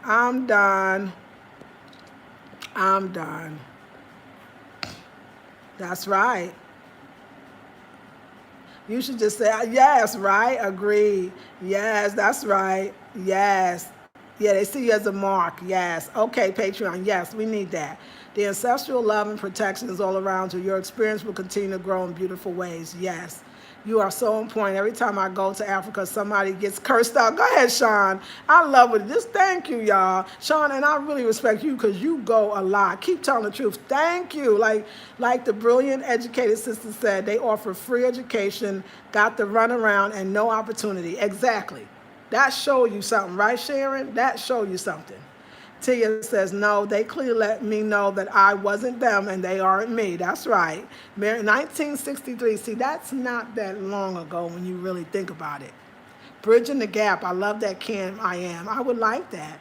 DJ Queen says, good evening, Sister Lisa Marie. How are you doing? Our state, Illinois, is considered a hotspot, as they're saying. I'm so confused. The president and governor are not wearing masks. Isn't that funny, right, DJ? Sean said, I was in love with Africa and culture. I was in love with Africa and culture, shocked at the same time. Yes, it's both. And that's what people, thank you, Sean. DJ says, nor are they practicing social distances. Oh, hey, Lisa. Hey, Marilyn. You know what? I will say that, Sean, I just thank you so much. You know how much I respect you and love you. And I just thank you for just saying that. I mean, we could still love Africa and still say, hey, this kind of is annoying or this ain't cool. I mean, to think that I, as a black American, owe you something, do you tell them white folks that? Do you tell the white folks, y'all owe me something? Because they actually do. That's what makes me wonder. Like you said that. Somebody said it to her, one of the African American sisters, and this man said that. Like wait, first of all, he was talking to you. I wasn't even talking to you. But because I got him to talk to you, because y'all speak the same language, I ain't treating you right, so you're not gonna treat me right. Because I'm asking about what is all these charges, and you told me all these different prices. I mean, he did, and it keep going up. He tell Kojo one thing, Kojo Lee, he go, oh, I just want you to know, I'm not doing all the goddamn names. Oh, yeah, oh, yeah. Anyway, I didn't know it was going to be that kind of video. I'm so sorry. I know y'all want it. I'm sorry. I want to give it to y'all. Okay, let me think about something. I told you the market women are great. What else? I don't know. I said a whole bunch of great things. I got to say one thing. Is this the truth? Okay, I'm bye. Yeah. Okay, I love y'all. I'm going to go now. Yes. Oh, they already have the medication years ago. That's why they don't wear that. Go ahead, Marilyn. Go ahead, Marilyn. Speak that. Serene Carroll says, I love this live. Your honesty and transparency is very helpful. Thank you. You're very welcome. Karla says, preach. Do you say that to the white? I just want to know that. I bet they would never say that to no white folks. I know they would never. I truly believe they would never say that. I owe them. I have it and they don't. That's why I should give it to them. That's what this woman said. And then he said, I need to be nicer. I need to be nicer. I'm not nice because I asked my friend to ask you a question. Because I'm here and people won't look out. You know what? I gave you all my damn money. What you talking about? That's all right though. But there's an alternative. I'm just saying, not to say. But one of my sister friends went through the same thing. Oh, stories. Every lady at that table got a story way worse than my story, by the way. Patreon, I'll share with you. But the thing is, but a lot of African Americans, luckily, they do own real estate themselves. And now my girl's renting from a sister where everything is like cool because, we know and we all got, when you get cheated like that, it's like a circle. Like a lot of women come and they get burnt or cheated or whatever. And then like the sisters in the African American community, like I love it. They'll be like, come over, let me give you a hug. Come on and vent. So we do have that spaces. That's why it's very important for me to meet those sisters. Because they know that we all have a story. Some people have worse. Some people scammed out of land. Some people, there's so many undercover stories that if I was a news reporter, you know what I'm saying? So we need each other for that because only another African American would know how that feels. And I think it hurts more because we come here with this. If I say, just take out the romanticizing part. What you think it's going to be. If you read a lot of videos that teach the fear, even YouTubers that be like, get out soon, you don't have much time, all that kind of scare tactic, you might catch a bad one. Like I'm just saying, like somebody should just tell you, now do you still want to come? In other words, come anyway. That's not hard. That does not outweigh the beauty, the Ghanaians that's on the up and up, that's lovely. And let me just say this again, Colter reminded me, but I already knew this. If you are Ghanaian and you were lived or you went out of state or out of the country and you are Canadian now or you're from London, England or you're an American, I'm not going to lie. I wouldn't even say they get a drop more better treatment. They do not. They get the same treatment.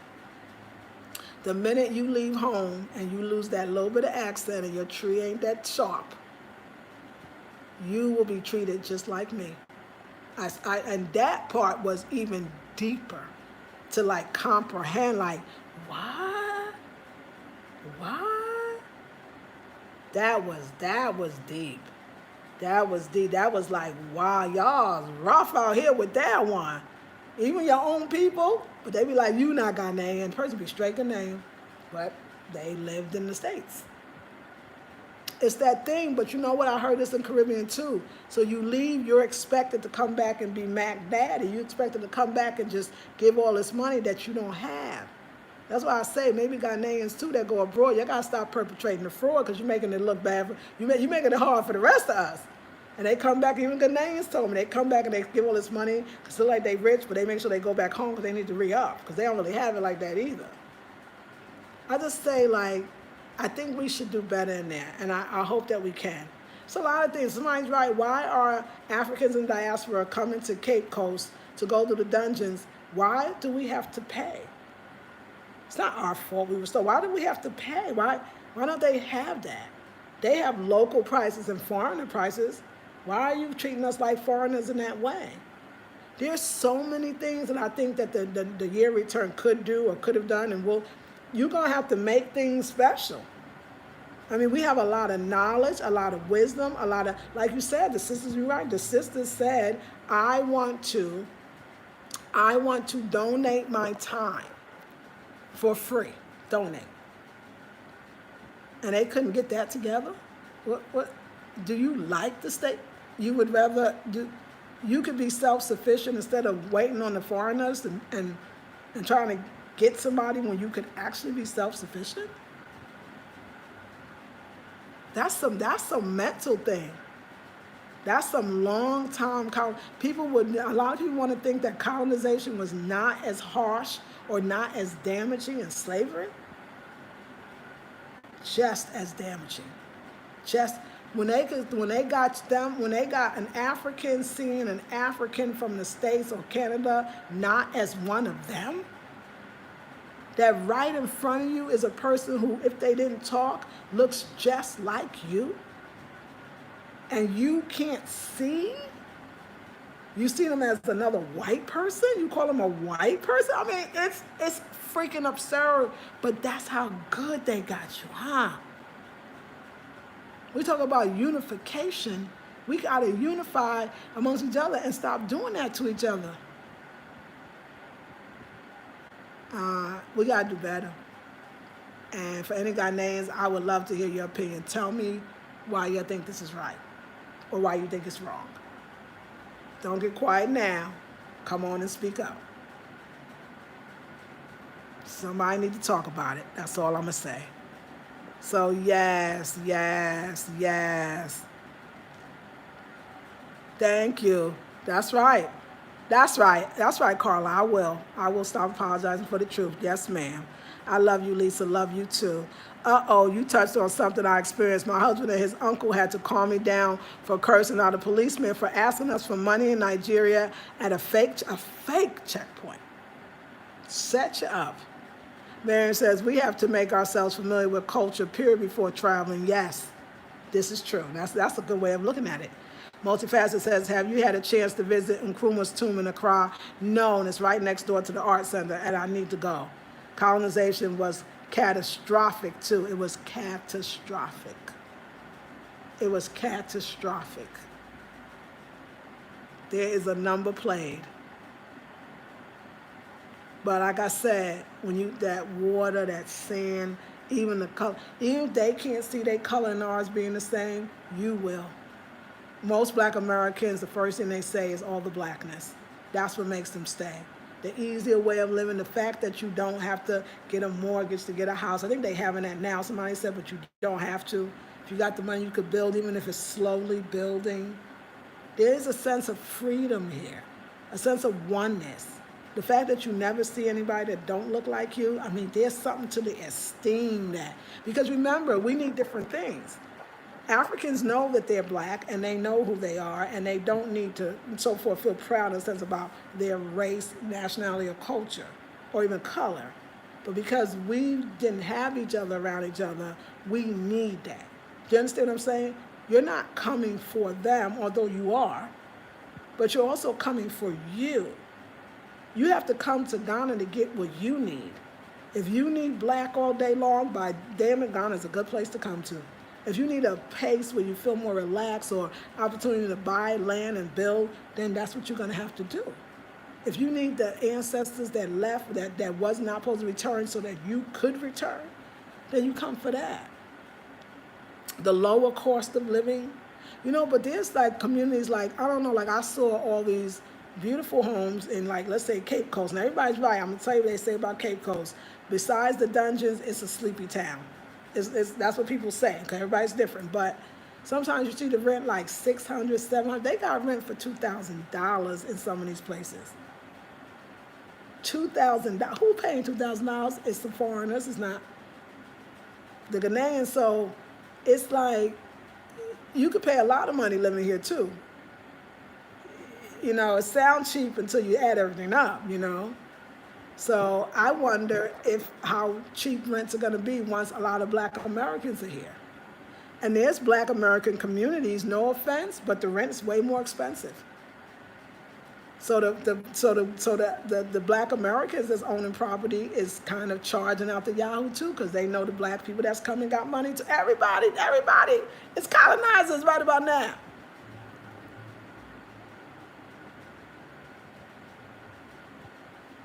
So they got Black American communities, but you pay for it, I heard. So where's the deal in that? I don't know. Something in me is saying, just tell what I saw.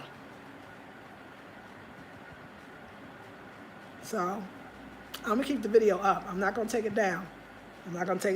I said it. And I meant it. My opinion, my version, my opinion, what I saw. Do I want to leave? No. Do I want to go back to the States? No.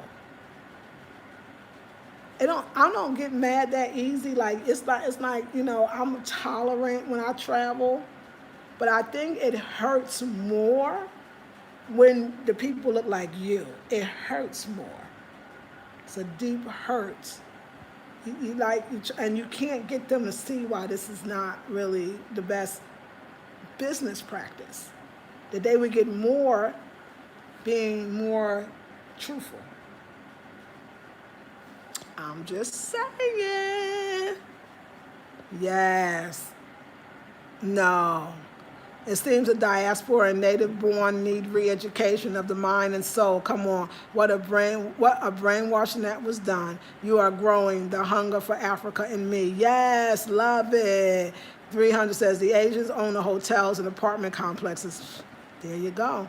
They know that African Americans are coming back for tourism. We are elevating their economy. Nigeria is next. This is very true, 300. Multifaceted says some of the officials are waking up and some surely have sold out. Yes. Soldier says, greetings, beautiful spirit. I am somewhat fearful of the Africans selling out to the Asians. Do the Ghanaians realize how powerful they are? It's a good question. Let's talk about it. Two totally different experiences. The land is there, and if you want it, you can find your medicine too, somewhere on the continent. Absolutely. So do the Ghanaians realize how powerful? I don't think so. No, I think that they might have self-esteem issues as well. I just think Africans in general. I don't know. Like, it always seems like, I saw this in Trinidad, and Trinidad, because I've been there, and I felt like, I remember when I went 12 years ago, I thought that the Black folks was fascinated by the Asians.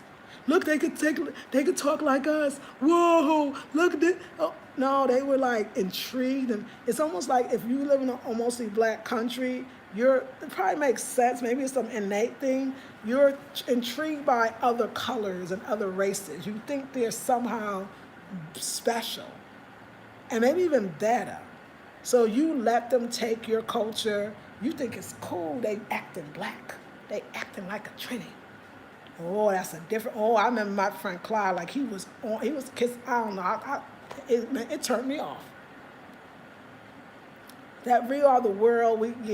So I saw that in Trinidad, and so I'm gonna imagine that maybe it's like that here too. So it's not even that they don't think that. Not only do they don't know how amazing they are, not all of them. Some of them do. But I think that they believe that other people are better or smarter. That's why I said it's the self-esteem.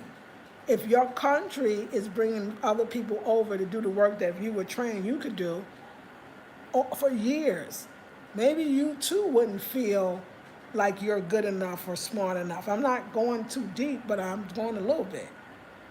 I think that the self-esteem issue of the African is worldwide.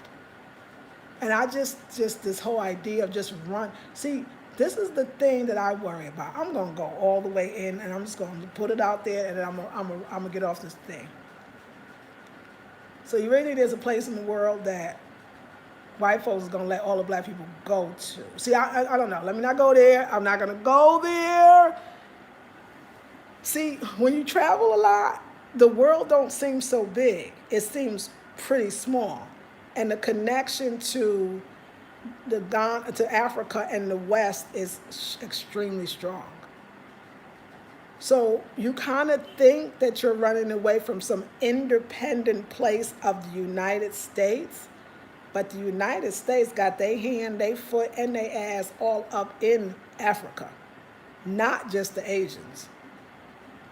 So the idea that we think that they're going to let you just go, I don't know if it's to a place that you believe that they don't have their hands in. It just seems not very intelligent to even think that. I've been thinking about this for a long time. I thought about this even before I left for Ghana. I was like, so they know y'all going, and they gonna let y'all, and it's gonna be better because they can't what? Get to the Africans? The Asians got to the Africans. What? I mean, so it can't be for that. As I'm running, the States is horrible, Africa's the best, and they're gonna protect us. I don't know. I think that if the state said send all them Negroes back, I think the leaders would do it. I think they would do it. They ain't even going to get their own people in China. How they gonna come get you? How they gonna let you? I don't know. Like I don't know. I don't know. I think it's spiritual, and I think that you have to find a place where you belong. But the running and the hurrying and going to this utopic place, anytime you run away from something, you usually run right back into it again. So I've never on a metaphysical level see how that could happen. But if you're leaving because you want a better, easier, more fulfilling life, see, that's a way better energy level. That's a way better energy level to manifestation. Everything else is fear. You're running from fear or even running from frustration. Because, see, the country that you will be running to, they're not going to be able to live up to what you think it's going to be when you get there. Do you understand? Because you're so hating where you are, and you're so, I don't know. Because I see the world as one now, and America has a lot of influence. And maybe not always in a positive way around the world. It just looks sovereign. It just looks independent. I don't know how independent it really is, in all actuality. That's my take on that. Yes. Yes. Yes, two totally different experiences. The land is theirs, and if you want it, you can find your okay. Right, okay, they do. Okay, Sis Mary, you are so right, Sis Sharon. The colonization mindset and footprint is real, yes. So I visited 5 countries last year alone. 2 were African countries, and I was in Europe. We need to talk. I'm going to email you. Okay, darling, please do. They're concerned about us. Fill it in. See above. Yes. Motivator said, wow, you said a lot. We could probably be sold out by locals because they're self-esteem. Yeah, I think so. The fear factor was not there before this current issue. No, it wasn't. And it wasn't. I mean, I don't know if it was or wasn't, to be honest. I mean, I got to think about when people were saying, I mean, I feel like people was always going, when they said going back to Africa, it still was against something. I think still it was against the American system, against the bullshit. I mean, there's nothing wrong in a sense with that. I just feel like because people did that and was very successful. So you're right. I think fear, and that still wasn't fear. That was fed up, different than fear, for sure. But I just feel like we should come with a more beautiful, centered spirit. And so on my Blackberry Beauty Academy channel, that's what I'm actually going to show you is more of us talking and connecting, and hopefully African and African Americans. I mean, there was a conversation I was overhearing with the owner and the Africans in the place, and they had lived a lot of America. Oh, they thought American couldn't do no wrong. And I'm gonna tell you that you're running from America, and a lot of the Africans are looking at you like, why? Why would you come here? That's how they look at it. They don't. No, they don't see it the same way. They don't. So I just dialoguing, and just being open and honest as much as you could. Everybody has an opinion, and maybe that I said it, maybe others will say it too. Maybe others will actually start telling. You dang right that we talk about it amongst each other. I mean, it's not like this conversation has not been had. It has been had over and over again. Nobody, but then we get on TV and be like, and I call it YouTube TV, come, it's the greatest place in the world. And I'm not saying it's not, but you just told a whole bunch of stuff that you didn't even tell now. If we want people to truly be prepared, I think we should tell them all of it, and don't make it emotional either. Make it like this is what might happen. This is a good chance, and if it does, we need healing. We need healing individually. We need healing as a group. We need healing as a group together. We need some healing. But don't worry, I'm going to start it. I'm going to have that girl in the corner. She's going to be in the class. She's going to be in the class. I'm going to say, you need to come to my class because you incorrect right now. All right, y'all. Thank you for listening. I'm sorry. I started off so wonderfully, and I feel like I ended wonderfully, so I'm going to leave it there. Yes, yes, yes, yes. I like that. We do need a beautiful centered spirit. Yes. Where do the Africans get their opinion about how awesome America is? I think the folks that go abroad, they're family members, and then they come back and they seem rich. But a lot of Ghanaians told me they be perpetrating too. They come with gifts. But again, I heard a lot of Jamaicans that go out, come back and gotta come back and impress. I knew one that would do it, and I knew he had no money. He wasn't making no money. Because they expect you to do well out there. I think it's an expectation, and nobody wants to say it's not true. It's like black folks everywhere. We're very different. I said the African American are very, very similar. I think we like the style and profile. We like to look like we got more money. It's just a thing. Like there's a thing here. Like there's beauty. There's like quality kente cloth that could cost hundreds of dollars, if not almost 1,000. And when you wear it, everybody knows how rich you are. And you just stand or you puff up. Now you could have took all your savings and got there, might not have a dime. But you perping like you do. It's such a black thing. You know what I'm saying? That's why I say like the similarities is probably way more than differences. I think us as black folks, we like to put up a front instead of having real honest conversation and dialogue where we cannot prevent people from coming, but really just help people to come and help people to come in a more holistic, real way. That's what I think. That's what I think. All right, ladies. Media too. Media, look, it looks like I agree with you, Media shows Beyonce, she's balling. Jay-Z is balling. Michael Jordan's balling, so that too. And then African Americans coming. You got on the plane, you talk like a white person, that's how they would consider us. And you got money from the dollars, you got the same dollars. The fact they can't, they done dealt with white folks, you think they would know them, but they. So, there we go. Thank you. I appreciate it. If it makes anybody uncomfortable, I do want to apologize. I don't mean to make you uncomfortable. To be honest, and y'all know I'm telling the truth, I'm taking these vitamins out. I did not expect to say any of those things. I did not, but I would just want somebody to tell me. It was so funny. It wasn't funny, but I didn't understand it. I remember I had called my credit card because I couldn't use it here going to the ATM for whatever reason. So I called them up, and it was a sister.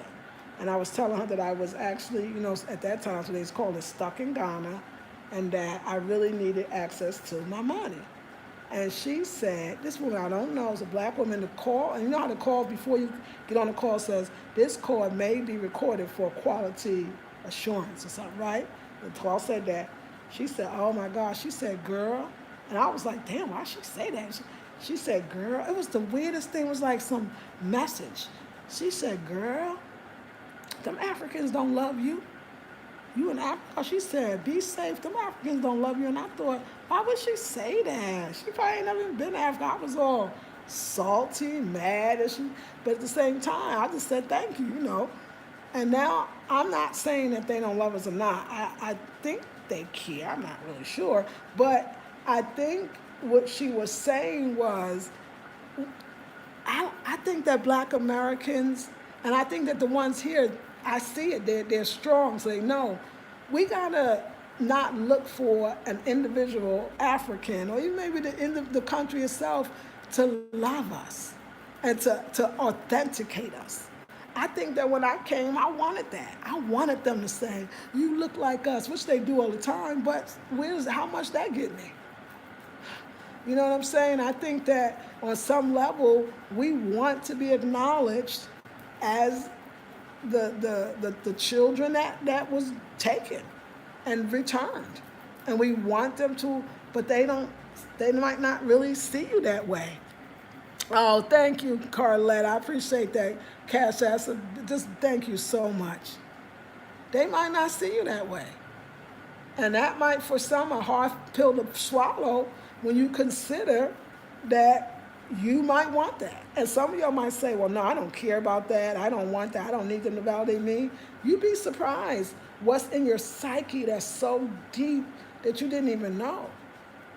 And sometimes you want to have a conversation with them to tell them that, but they don't get it.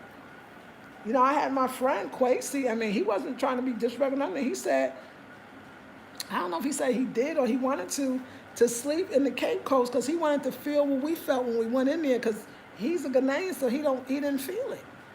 Do you understand that? That's telling, not him, but it shows you that they're not relating on the same way. They're not in the same, they on this side. You was the one that was taken. And even though that was their ancestors taken, since they wasn't taught that connection, they trying to eat. So I think it's just that, like, that's why I think the African Americans that come and stay, they get through all of that. They know about all of that. They understand all of that. And they find the joy and the love without the confirmation. Don't come looking for confirmation. I don't know if you're going to get it. You gotta, it's like, yeah, I don't know. And I will say this, I think the melanin too, because I think we in the States know the power, it really is enough. It really is enough. Just the land is enough. And even the beautiful people, it's enough. And to the Ghanaians that is just representing and just got that love, like I said, y'all know me, I'm experiencing that right now. Just straight, beautiful love. And like I said, had I not experienced that, I might not have stayed. I don't know, because it was, yeah. Yeah, so there you go. There you have it. We're on for a long time. Yes. That's true. Come on, y'all. I love it. Sharon says, laugh out loud. It's like after living in LA for 30 years, barely paying rent, go home to Kansas to visit. They think you rich. I get that. That's true. That's very true, I'm sure. Okay, it's going to go off. The truth is needed. Too often we are afraid to say our opinion in fear of hurting someone's feelings. It's true. Dr. Clark said, we have no friends. We are the only Pan-Africans. They don't see it that way. This is true. You're very welcome, says Karla.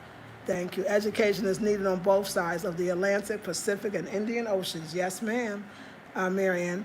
Soldiers, Africans to me seem much richer than monetary. The culture and value to me as an American hold traits I want to embody. Absolutely. And the whole truth is some Africans set others up to be taken into slavery. Hard but true. Well, now, I mean, when you get here, then you kind of can see how that might have happened. Honestly.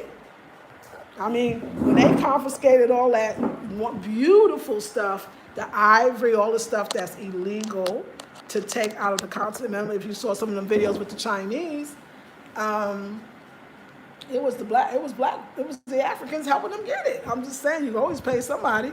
You can always pay somebody. So And you know, people said the culture, okay. So, and the whole truth is okay, Africans to me seem much richer than monetary.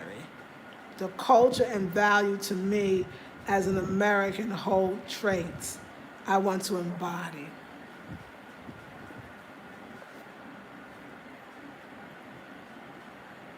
Let me say about the culture.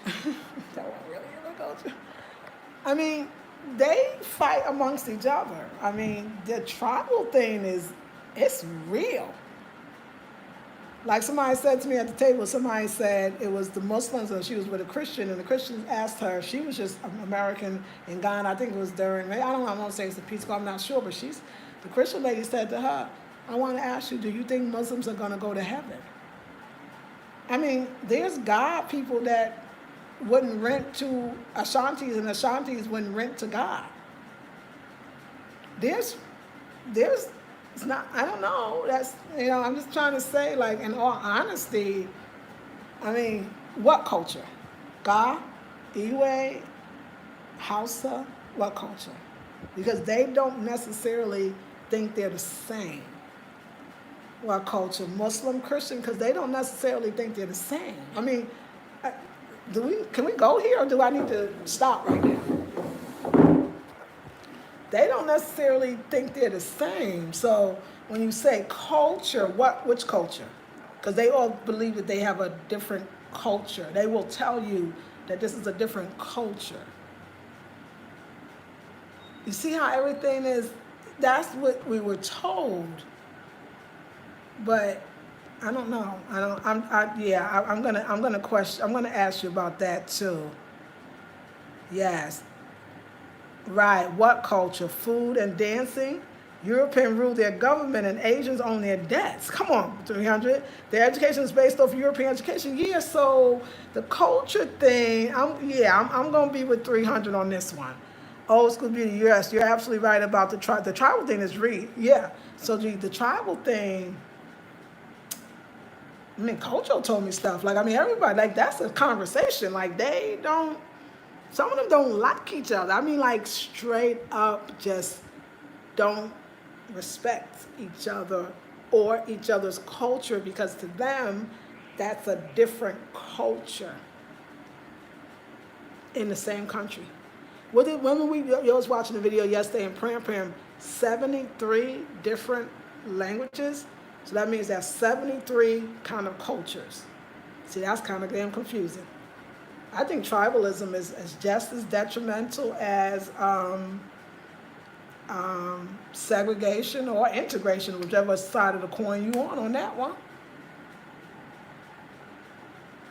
They not as together as we might think in that way. I'm just being honest. I mean, yeah. Mm-hmm. I'm going to say, when you come here, number one for me, and I see the African Americans that's been here for a while, they are African American. They bring their culture. They're not trying to get somebody else's. You're not going to, because they never really let you. So when you talk the language, they laugh, to be honest. I mean, they kind of don't take you that serious. They like it and they help you sometimes, but I don't know if they're going to let you have the culture or be a part of it in the same way. Yet, I saw somewhere on Facebook, oh no, did they make the Chinese woman a chief? Yeah, so we got brainwashing, colonializationism, making up shit now. We got self-hatred, same on both sides. I mean, poverty extreme. You know, if I thought about the culture, I would have never thought that they would do that to other black people. Like that would have been against the culture. I used to think the same way about that till I see them actually just taking your stuff. Like, then you don't feel so cultural. It feel like Bobby down the street. Bobby down the street don't seem no different. Be like, I can stay home for this shit. But home not the same, because as I said, so you have to come knowing that they're not gonna, I don't know how much part of anything you're gonna be. Is there any African American chiefs? That's what I want to know. Yeah, because I think there is African American chiefs. I do think there is.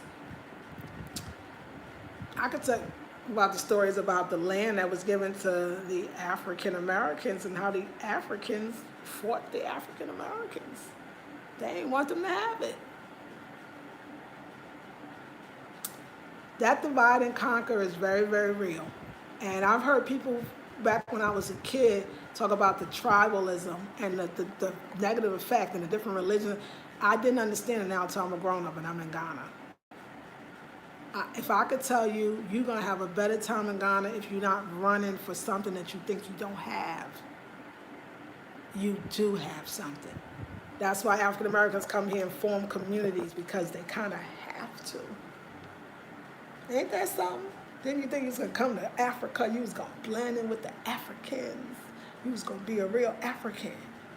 And then you got to go form your own communities so you can school each other on the 411 on not how to get ripped off or stolen from or whatever you could think of.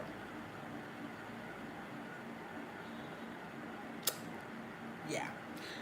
So, okay. So yeah, there we go. Yeah, that's real, so G. Wasn't aware of the differences. Media format, yes, for sure. OMG says, Tori. Marion says, yep. Salma says, didn't they do that to Nancy Pelosi as well? They did something for her too when she was there before the lockdown. I was so, now you know. Ain't that crazy? Great info, thank you. You're very welcome. Dang, we're not home anyway. But don't go, I know, and see, that's the risk. You know what? But that's true. Let me tell you why, Kim, and that's not a bad thing. You know what this is? It teaches me, and I think everybody else, home is in here. First of all, you're African American, so there's some pride that should be in that, and when you come here, it's okay to be that, and most African Americans are, so there you go. Number two is, no, home is what feels good to you as an individual, as a person. See, I think the whole idea that people are running out, me too, to find a special home is a dead end. It leads you nowhere, because you looking for something that should be here inside of you. When you love yourself, when you love your color, when you love the color of people that look like you, when you're into building and love and unity, you will always be home. You will always be home. But this land is ours. I mean, we deserve to have it. I mean, the long stretch with the African citizenship, what's that about? Like, why won't you just give the Black Americans citizenship? I mean, I know they did twice, but that's not a lot of people. It's a lot. It's thousands, 7,000 to 8,000 African Americans in Ghana. And how many people got their citizenship? We got to pay for the castle. Like, what's special anything? Do we get special anything? So we gotta do better. But I didn't understand. It's not the Ghanaians' fault, and it's not the Black American. It's colonization and slavery. If we ain't never healed it, going to another country is not gonna heal it. It might heal it in the sense that if you are just connecting to the ancestors, connect to the ancestors, because the ancestors are here and you could feel it. Connect to the land, connect to your birthright. But don't expect the people to give you something that you're missing. They can't do it. They got so much missing in themselves, they can't give you nothing they don't have. And they don't see you like that. They just cannot. Some do. I don't know even if Kojo and Faustina, who I love, see me as an African. I actually don't think they do, actually. They see me as an American. But they love and they're good people, and that is what's so special. But see me as an African? I don't really think they do either. But they're good people. They've been taught that we're not them. So this is not across the board. This is just here and there. Okay. Yes. So G says, you are telling me a lot I did not know. Thought the unity would be better developed based on a commonality of melanin. Me too. Kim I am says, right. Maureen says, Dr. Abadele Combone is one. We have to contribute to a village or somewhere, some way that is beneficial to its people and their youth. Absolutely. Marilyn says, it may be in our heart, but you want to feel comfortable where you are. Absolutely.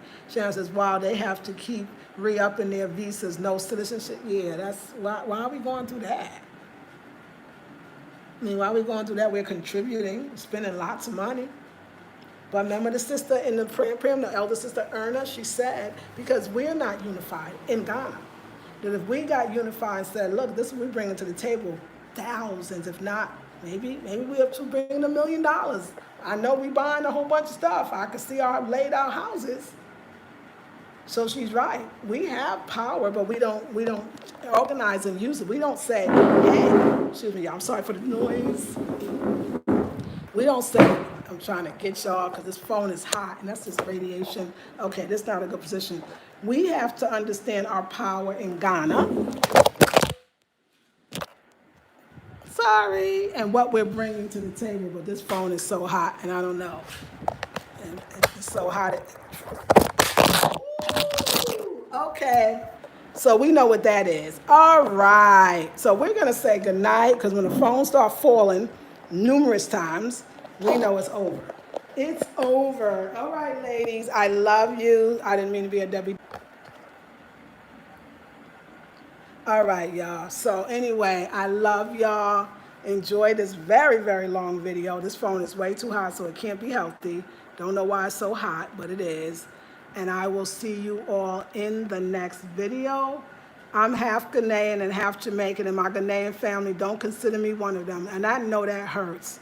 And I know that hurts. Come on, old school. Sis Sharon says, actor Isaiah Washington has dual U.S. and Sierra Leone citizenship based on his DNA. Yes, Sierra Leone too. Remember, Eat, Love, Migrate. The sister E.S. also from Sierra Leone has it as well.